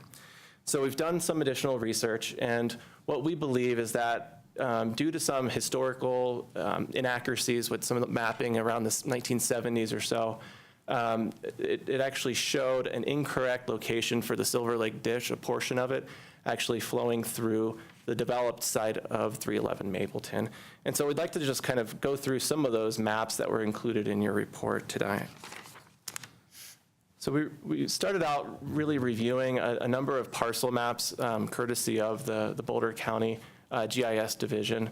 And what this is a 1979 parcel map that shows the 311 Mapleton address or site generally outlined in red, and that green area is the open space other designation. And in reality, the ditch kind of meanders along that western property line or portions of it. But we saw in this parcel map that it was actually came into the site, kind of jogged to the right and went up in an incorrect location. And this is very broad brush sort of on this slide. But when we overlaid the site and the designation, it became clear that there's some alignment there. And so we started pulling some other maps, and we noticed around this time, we started seeing some other maps. This is a zoning map of that time used through the Growth Commission that showed the same odd or incorrect ditch location. That just shows the overlay there.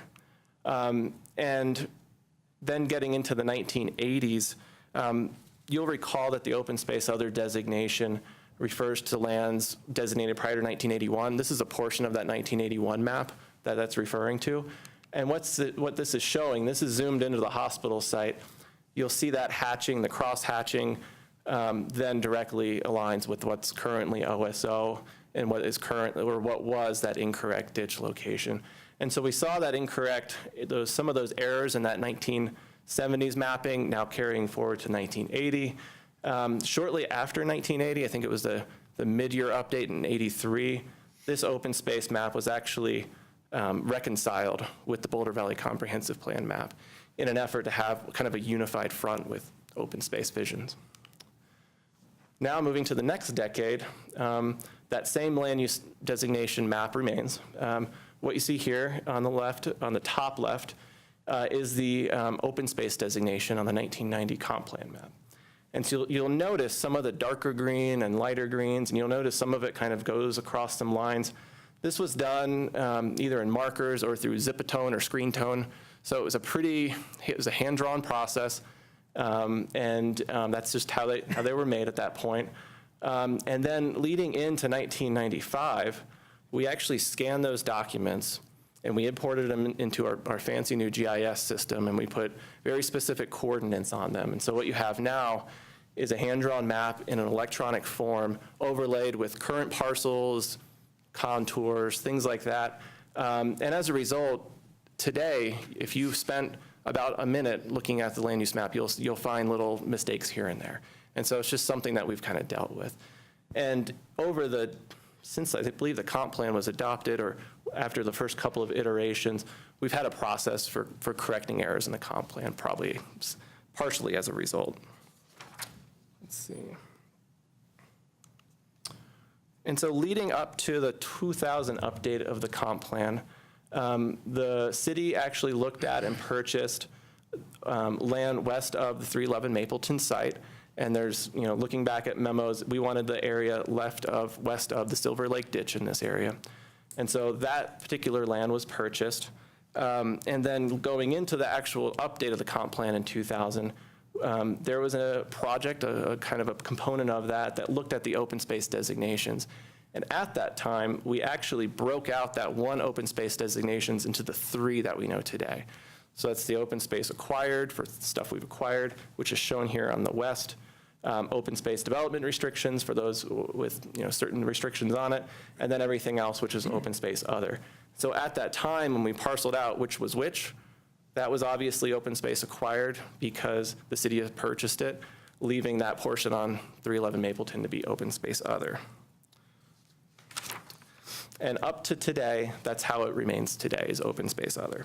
And so, in conclusion, I think a couple of important points to make would be that even though the designation, as we mentioned, does not convey permanent open space protections on the property, it does provide a benefit in that it prompts us to take a close look at the property. And that's what's happening right now with the separate development application currently under review. Secondly, as we move forward in that process and in correcting this error, similar to previous errors that we've corrected, there will be a public process, and that process is the planning board and city council. And they must make a finding whether or not they agree with this analysis and whether or not it is indeed an error. And so the next steps in this process would be the open space mountain park staff would continue to provide development review comments as a neighbor to the development site, and they're looking at the site as a whole. And then concurrently with that development application, we will be processing that mapping error. That's a brief update. We tried to keep it as brief as possible with very few acronyms, and we would be more than happy. We have staff here if you have any questions or anything like that. I guess I have a question and then a comment. The question, this may become a multiple part question, but we'll start out. So where are we in terms of the process on this particular parcel? I understand you feel board input is not required, but we've obviously had a request from some citizens to have the board nonetheless get involved. And so one question we have to wrestle with is, where are we in the process, and if hypothetically, and I mean this hypothetically, it were the will of the board to say, well, actually, we'd like to put this on the agenda for August and have a full public discussion of the issue, is that just temporarily something that fits in? Well, coming from a Rockies game, we're rounding first. So you are the first group that we've provided this formally to. The process for the error correction involves a standard referral to the county. They take a look at it. It's not in the county, and so oftentimes it's more of information sharing. And then either the city or the county would make that correction after that. In this case, we haven't even started that, and so we're pretty early in the process. And so while the standard process that we've gone through before, and most recently at the Silver Saddle project on Arapahoe, there was an error correction involved in that project. That was, I think, about a month ago. It doesn't envision or direct the Open Space Board of Trustees to take official action. I don't think there's anything preventing you from providing feedback or scheduling some kind of discussion. Yeah. So I gather if, and again, I mean that as an if we were to conclude, yeah, we'd like to make some statement on this issue, and if we concluded that that really requires us to make it an agenda item so we can have a proper discussion of it, and again, that's an if, it sounds like there's time to do that. If we thought we wanted to make some statement, it's obviously not our decision, but if we wish to make a statement on the subject. Tom, have you thought at all about what we would be giving input on? Because there's obviously multiple things here. One is just the pure question of, was this an error, and should we therefore correct it? I think interwoven are some other areas, other questions about what's the best use of this land. And it's strange that this board has been asked consecutively, quite recently, to give a view about changing designation of open space other on private property, which is kind of odd. And so I haven't quite figured out what we would be weighing in on. Have you got a vision on that? That's probably giving me too much credit, but if we went, it's in a sense like the CU South. I think we did express opinions in a fairly formal way that, were conveyed up the chain, and those who have the authority to make decisions could use those as they wished. And so just at a process level, I would think if we wished to say something, it would be of that kind, and it goes where it goes, but for us to express some opinion, I think you're exactly right. The hard part is, what exactly is our role on the question of whether a mistake was made?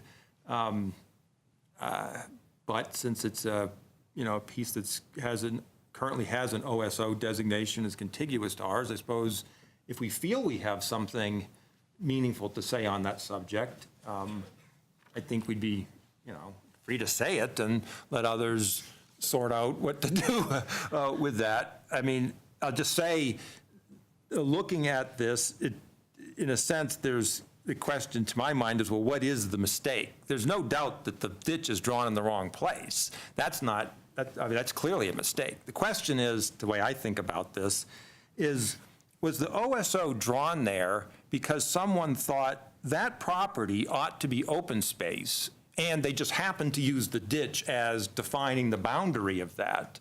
Or did someone think, no, what's east of the ditch ought to have one designation, and what's west of the ditch ought to have a different designation? They just drew the ditch in the wrong place, but they never intended the property east of the ditch to be open space. And I don't know which of those two things is correct. Is it the ditch that really is the driver here, or is it, no, the ditch isn't the driver. The ditch just was a convenient way of describing the boundary of something, but they actually intended the property to be OSO. And so that's how I see the issue, but I don't know the answer to that question. And Mark can certainly chime in, or any other staff, but in doing this kind of forensic mapping and looking at some of these old memos, we pulled up some correspondence to council back in 1990, I believe, that did specifically say, the city is interested in purchasing land west of the Silver Lake ditch.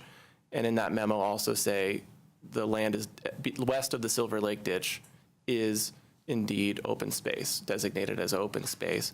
And with that, the map shown and that city staff used obviously for acquisition was correct. And so it appears that throughout this time, there's a kind of a history of folks looking at it and that through that lens. And No, thank you, Phil. And I think, correct me if I'm wrong here, but with staff supporting planning department, it was then taken to the attorney to check. And then that's when the verdict came back, as it were, that yes, this is an error. To get to your point, CU is the example of a change, which the board deliberated on. We're simply following as staff the protocol based upon an error, and checking in with the attorney. That, therefore, does make a difference in the way we've come to you tonight as an update. So we're just following that process. As a board, yes, you could say, I actually would like to make a comment on that or something, but it might not involve a public process based upon the fact it's been determined as an error. So we could come back in August to discuss it more if you wanted. Phil, hopefully, has been able to explain the process, so it would leave it up to you to have that discussion and advise us. I have a little input. I guess from my point of view, I look at it as we're a neighbor to these people. And we want to be a good neighbor. That's our stewardship model.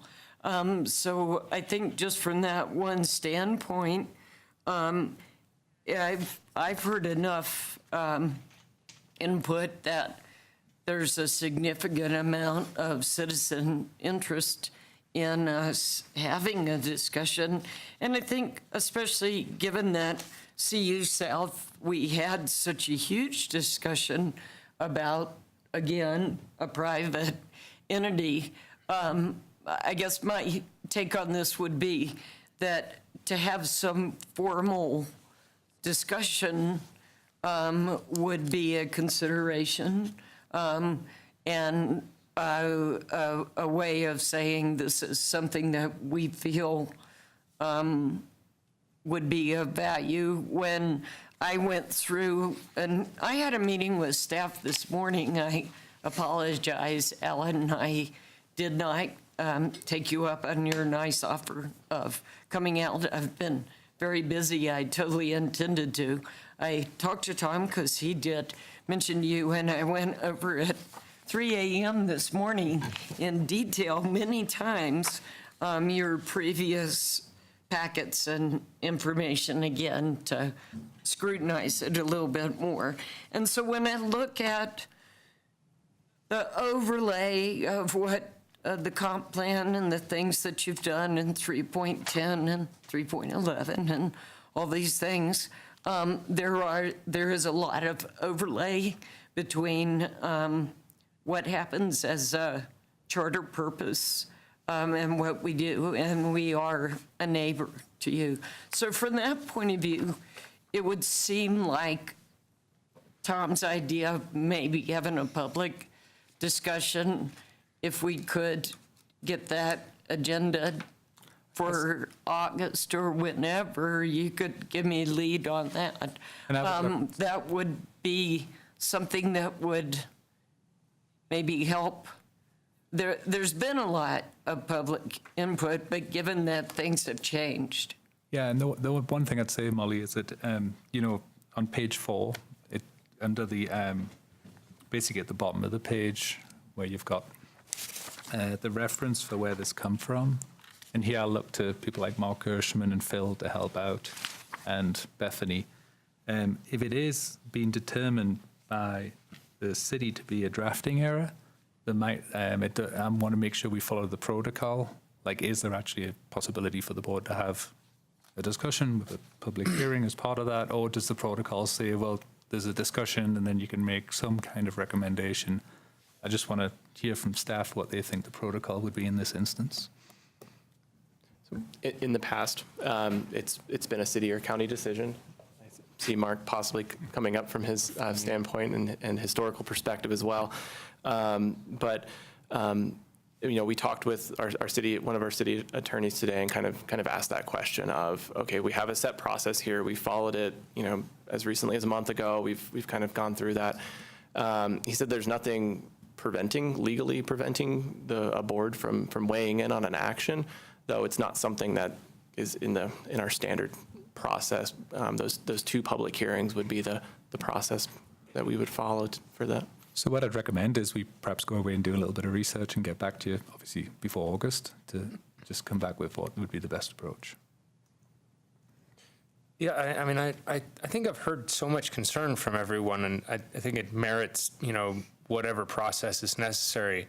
On the other hand, if this is a correction and there's nothing we're going to do other than say, we don't like this correction, I don't want to hear this again, because I don't want to have to go through like a 4-hour meeting to be like, well, there's nothing we can do.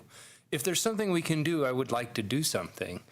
But, and so I think that's part of what I would like to have clearly spelled out is, if this is a map error and there's nothing to do but to say there was a map error, then let's go on forward and see how we can better figure out to make this area, this 311 Mapleton, work better for the community, aside from the map error. And I'd rather have that than to debate over a map error forever when we could be debating about how to make this a better use for everyone in, public, private, whatever. And I think that that's a really critical thing, because otherwise, I just feel like we would come back and say, okay, we disagree, and then we'll send a note to council. I would second that, Kevin. I think that was very well described. There are other issues that people are concerned about that are probably more valuable for us to address than to continue in this direction. I sort of feel like this becomes a proxy for other more important issues that maybe we can address. And so I would agree with your guidance on framing the agenda item.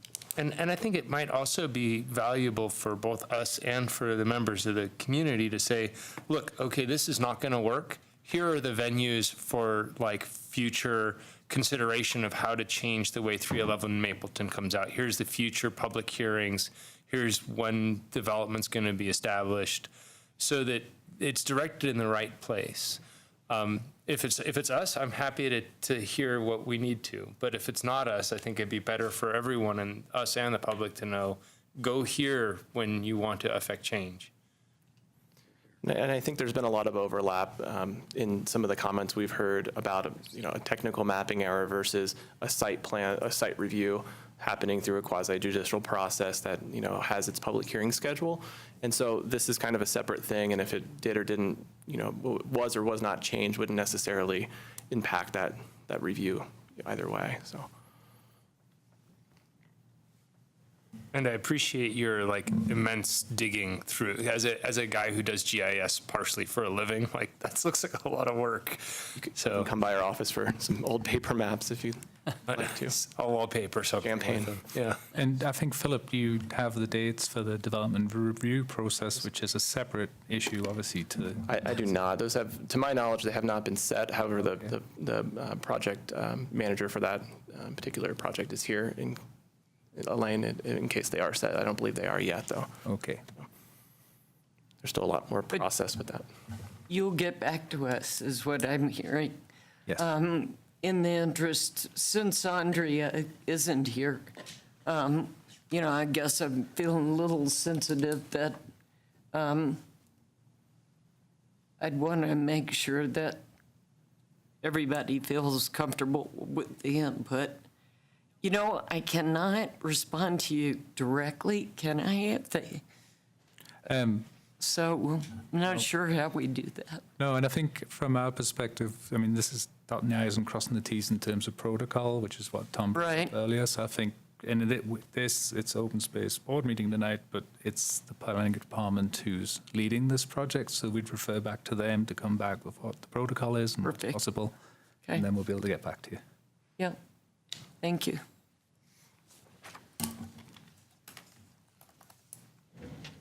Okay, so... Molly, could I just one more matter from staff, if that's possible? It's not on the agenda. We just got some good news, actually, recently, that our cultural resource staff had submitted landmark designation for Hunter Kolb and Hartnagel Farm, and it looks like they'll be approved by the board, so it'll be on the National Register at a county level status for National Register nomination. So I just want to let you know that's going through process, and it'll hopefully come back in August or September for you guys to review. So that's great news. Thank you.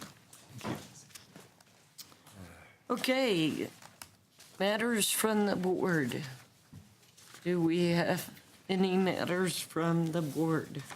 I have one. One matter. It's a concern regarding the up and coming big plan process.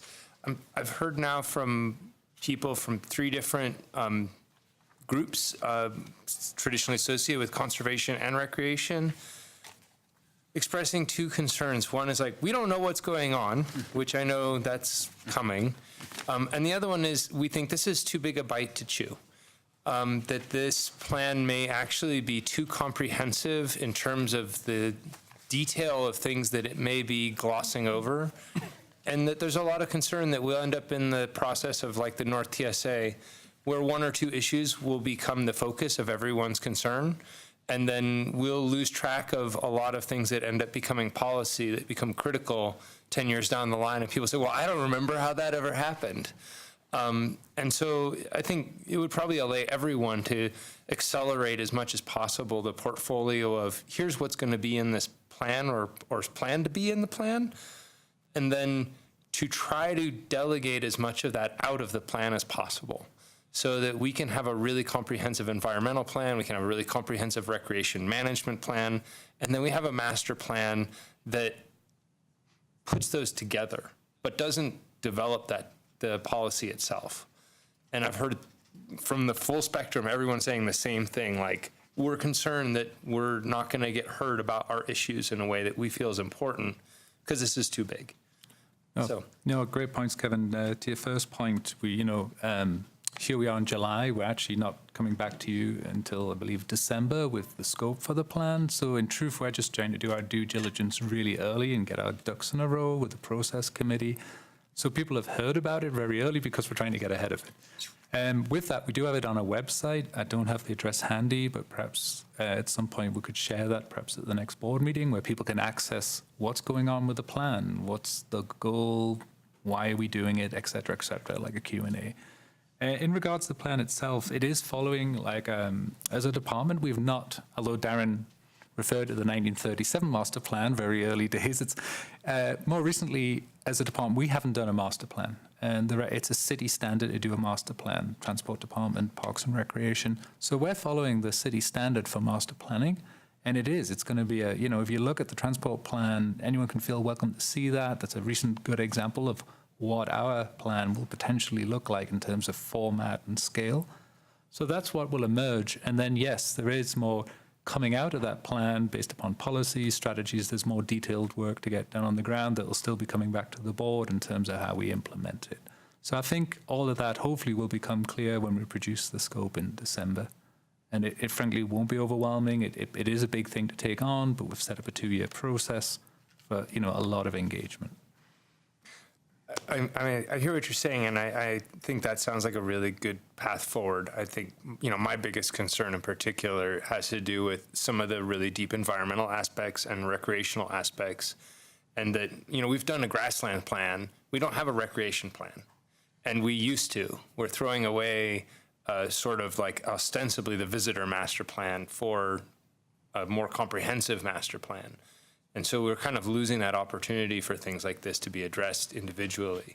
And that's, I think, what everyone's concerned about. And so hopefully we'll find a way. And we'll make sure in the master plan it provides direction for not just what we do on the ground, but how we'll plan in the future for the things you're describing. Okay. So it's a great point you're making. We do want to take that on board. I do agree that there are people asking where we're at, and the same people probably asking you as asking me. And so let's think about ways, maybe at each meeting we could give an update or something like that. I just think that helps people. Some people are starting to worry they're missing important milestones, because we did have schedules for the master plan that would be halfway through the process right now, and we haven't really gone back and said we're sort of starting with a new approach, and So anything we can do to highlight the website and everything else, I agree with Kevin, it would help people feel a little bit more relaxed. Appreciate that. I just wanted to share, so the website is fairly easy to remember, so it's osmpmasterplan.org. And then also, because we are forming the process committee and kicking that off in August, those meetings will be publicly noticed. And so we're also, we're starting to talk about how can we take what's on the website right now, which is just the basic, FAQs, and turn that into a little flyer or something else that we can also get out to the public. So we are starting to think about the ways to address that need. So I appreciate you bringing that up. And great. And I'm just looking at the rolling calendar, and just to confirm, we'll be coming back to the board in September to talk about the Master Plan Process Committee. We're looking at October to bring the portfolio for the master plan, the system overview. And then in December, we'll be back to the board with the process committee and the scope, and then going to council in January. So I think at this point, you'll start to see that uptake occurring. Apologies if we didn't bring it earlier. No, thank you, Mark. Okay, great. So on to South Boulder Creek Habitat. And John D'Amico is going to present, I'm assuming, since he's standing here and no one said anything. So, A little like I'm at a staff meeting. yeah. I think staff's asleep and. Go Don. Champagne. Yeah, where's the champagne Yeah. gone? Bottom of the order. So with me tonight is Joanna Bloom, Source Water Administrator for Utilities, in the back there. And she is also the in-stream flow coordinator for the city. So at the June board meeting, we presented information regarding a potential partnership with Denver Water that would provide funding for an aquatic habitat improvement project on South Boulder Creek and allow Denver Water to use the project as compensatory mitigation for impacts associated with the Gross Reservoir expansion project. One piece of information that came in this week is that the record of decision for the Denver Water Gross Reservoir project was issued by the Corps of Engineers. And the record of decision provides Denver Water with a Clean Water Act 404 permit for the Gross Reservoir expansion, including the Gross Environmental Pool. In 2016, we began planning for a project to restore sections of South Boulder Creek that were impacted from the flood. Some of the problems that we're trying to address with this project include where in many places the creek is too wide for the current flow and sediment load, and as a result, the creek generally lacks much habitat diversity. It's basically, for the most part, one long, shallow riffle, and as you can see in this picture, water depth is an issue, and it's generally uniform and low, and at times is low enough to actually not support fish. In the winter, the channel, again, low flows in the channel, the water freezes and it becomes basically a solid block of ice, which, as you can imagine, isn't very beneficial for fish either. We also have situations where we have eroding banks caused by lateral scour, and that can be exacerbated by channel downcutting. Some of this is flood related, some of it is just ongoing bank erosion. We also have areas, and this was a big issue after the flood, areas of excessive sediment deposition, which causes the creek to really seek an alternative flow path outside of its existing channel, which can be problematic long-term in terms of ecological sustainability. So we identified a number of objectives for this project, including reestablishing an appropriate low-flow channel and balance with its flow and sediment regime so we don't have excessive sediment deposition or channel downcutting. Also, establish pools and riffles and install various habitat structures to increase habitat diversity. We also plan on stabilizing the eroding banks, some of which you saw in, in that picture, and also planting native riparian vegetation where appropriate to improve riparian habitat. So in 2016, we hired an engineering consulting firm to develop 30% concept plans, which are included in your packet, that we included in various permit applications. I want to emphasize that, that these are only concept plans, and more detailed plans will be developed by a consultant chosen through the city's competitive bid process. We're currently drafting an RFP to solicit proposals from qualified contractors and hope to have that RFP out by the end of the month.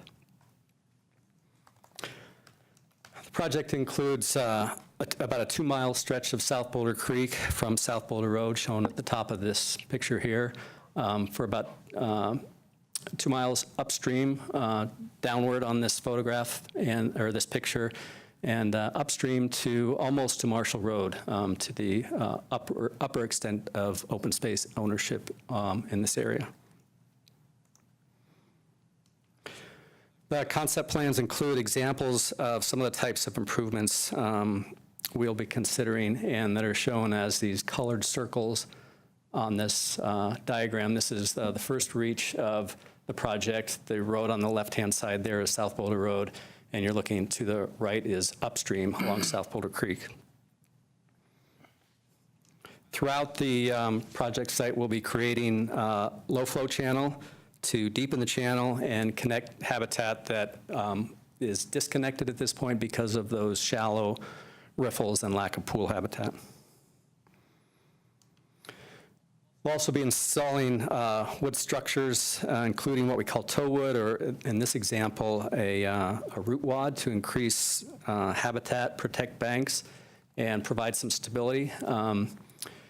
Most of the wood that we've used on past habitat improvement, stream habitat improvement projects and material that we'll be using on this one comes from largely from our forest management program.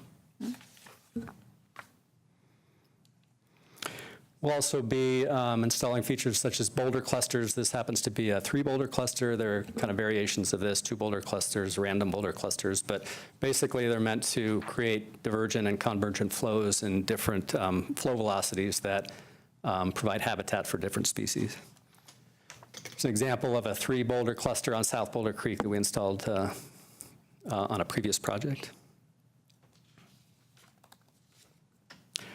So the partnership between the city and Denver Water is proposed to be formalized by an IGA that's in your packet.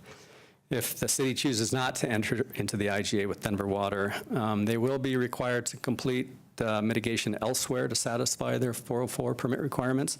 So the city is under no obligation to provide this mitigation opportunity to Denver Water whatsoever until the point where we enter into the IGA. The project is estimated to cost anywhere from about $350,000 to more than $500,000. So if Denver Water does fund the project, it will free up open space funds to use on other open space project, potentially restoration projects. Moving forward, this item is on the August 15th City Council agenda, where obviously have your recommendation to consider. We're going to continue to move forward with our planning, design, and permitting processes in the coming months with the intent of completing the design and permitting and building the project late this year or early next year. This timeline is the same whether we enter into the IGA with Denver Water and they fund the project, or we fund it with our existing open space funds. So tonight, what we're requesting is that the Open Space Board of Trustees recommends that City Council authorize the city manager to enter into an IGA with Denver Water regarding the South Boulder Creek Habitat Improvement Project. Joanna and I are happy to answer any questions about the project or about the IGA or Denver Water's work. I just had one question of sort of process of restoration versus natural process. So you mentioned that several things here were due to sedimentation from, say, the 2013 flood. What would the natural process be if we just didn't do anything? How would South Boulder Creek deal with itself? And then is it because of some sort of human boundaries that we put on the creek that means we need to manage this? Or could we just sit back and say, like, oh, it's a creek, it'll do its thing? Well, the flow regime has been altered significantly, as you know. South Boulder Creek has been channelized in sections, particularly above US 36, up to, well, about 3/4 of a mile. It's pretty straight up to the East Boulder Ditch diversion. And so, yeah, things are pretty, it would be difficult, I would say, for the natural processes to correct themselves. It would take a long time. They would eventually, but we do have, as you mentioned, we've got some constraints. We've got infrastructure there. We've got grade controls basically in 3 major diversions between South Boulder Road and above, almost to Marshall Road, actually 4 diversions. But, you know, they create some issues for natural channel processes. And so we'd like to help with the restoration, you know, help reestablish some more natural conditions. If we just let things kind of repair themselves naturally, it would take a while. It would probably be on the order of decades, 50, 60 years maybe. It's hard to say. Okay, thank you. I have actually a similar thought.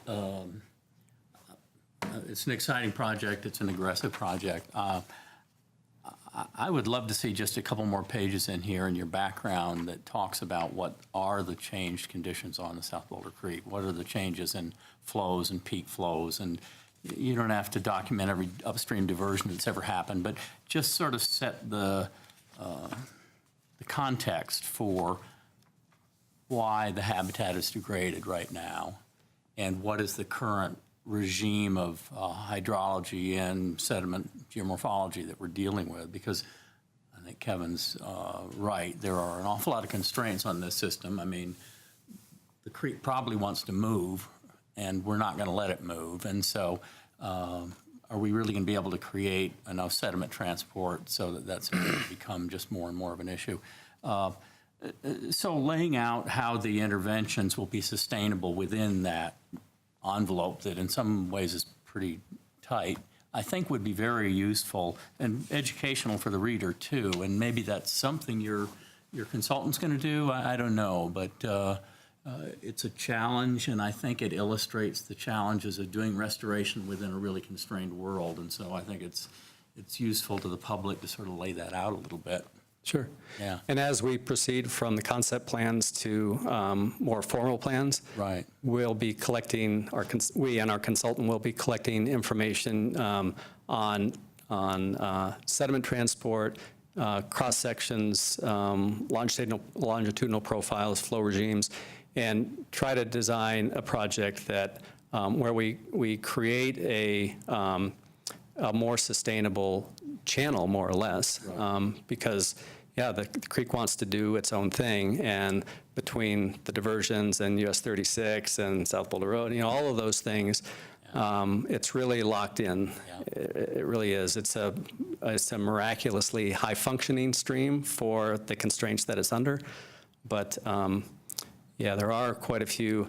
It's almost like you have to look at this river in this project reach as a bunch of small projects, and that's really hard to do. You've got these control points and especially grade control that you really have to take into account. There's changes in grade that you don't see in normal rivers, just because you've got 4-foot diversion structures on a channel with a gradient of 0.9. So. Well, okay, so that's just suggestions for trying to lay this out a little bit more, but maybe, as you say, that happens while your consultant is doing more data collection and is part of your final plan. Okay. And good luck. Thank you. I had a couple things. Anything else? So is any of the money that we're using for this, is any of it FEMA related? I mean, we're not putting this in as a flood. I mean, I know that we've had this as a project, but so in other words, the RFPs, none of those things have to do a FEMA requirement. We're doing our own. Correct. Consultant and, okay. Correct. And then if we've entered into the agreement, then we don't have to hold the 50K as a D obligation or anything like that, because we would have had to have backed that money up out of our budget, because we were going to give that back if they did not make the commitment to do the Gross Reservoir project. Is that correct? That's my understanding, yes. Okay. And then I had one question about the sediment dam in Reach 1, just because that's kind of near Cherryvale. And I was just wondering, since we kind of put such a eagle eye on everything we did on CU South, when you get a little further down the road and you have more working documents and things, it would be great to see how you do the channelization in that, much like the working drawings that you had off of Violet and up in that area, the retention area. I mean, it was great to have that level of understanding the step down the riparian area and what your transitions are going to look like and that kind of thing. So that's the only input I had on that. Okay. Were you done? Done. Okay. I just a couple quick things. I can't resist noting the oddity of spending so much time discussing flood control over something that's 6 inches deep, but that's it doesn't always stay that way. So I gather the history on this is that, from staff's point of view, this is something that is worth doing regardless, but the whole issue with Gross creates an opportunity basically to get support from Denver Water. That it's opportunistic in that sense, but the logic of doing this was somewhat independent of whether we could get support from Denver Water. Right, yeah, you're right, it was very opportunistic. We were proceeding and we were approached by Denver Water via a consultant, and they saw it as an opportunity. We saw it as a potential opportunity with approval to get a project done and basically get it funded. Yeah. Yeah. Does the design of this change if we get the 5,000 acre-feet of extra water? No, not significantly. The hydraulic and hydrology analyses that we do will take that into account. Obviously, we'll use the projected flow regime as a basis for the modeling and the design that we do for the project. Okay, thanks. Well, great job on finding that money. Boy, that's awesome. I dropped on the doorstep. Yep. Thank you. Thank you. Thank you. Yes, we need a motion and. Oh, right. This is Oh, my gosh, right, of course. All right, sorry. I'll move. You'll move, Yeah. how I'll far? move. Far enough. Okay. I'll move that, I think it'd be okay, that the Open Space Board of Trustees recommends City Council authorize the city manager to enter into an intergovernmental agreement, Denver Water, regarding open space and mountain parks South Boulder Creek Habitat Improvement Project. I think you got all of that. Yeah. I'll second that. All in favor? Aye. All right. Okay. One last little thing is the memorandum about the OSP and the arts program. And I just thought I'd mention that Art Inspired by the Land is going to be August 5th through September 10th at Boulder's main library. And lots of submissions have been sent in for that. And so that'll be exciting to see that, because that'll be kind of coordinated with the 50-year. I think a lot of people will be motivated to do that. Molly, I heard we had 100 entries Oh, did for the you? exhibit, which is fantastic. You had 99. 100 here, yeah. Okay, so, This is art of all kinds? art of every kind, yeah, journals, sculpture, painting, everything. It's very cool exhibit. And just to be clear, it's so our education program runs it where people go out in the landscape with artists to paint or whatever it is, whatever media for the open space landscape, and then it ends up biannually in the exhibit at the library. And this year it's been, I think, the largest partnership with the library to really sort of show off that great work people are doing in open space. Bert wanted to know if there's an opening for some performance art. There it is, right there. I'm working. Right, yeah, he's thinking about making a costume. It's going to come out like a big bear. Well, I did teach years ago a couple of the watercolor classes before I got on the board, and Lisa Deeroff attended one of the classes. This was a long time ago, and it was really neat to have people come out and work, by the river and paint on site, and so it's great to see people involved doing things, and definitely our stewardship model, so. Okay, well, And I at the think same that's time- it. At the same time, just quickly, there's a photo contest going on for open space photos, right? Oh, Yes. Janelle were here, she'd know all about it, right? Yeah, that's right. Actually, I think they've got the photos in now and they're judging them, and then Topher Downham's working on that, and Phil Yates will be advertising through, the website, the winners, pretty soon. And those go to the Ranger Cottage, as I recall, right? So, art everywhere. that was not the gavel, but this is. We're done. Thank you.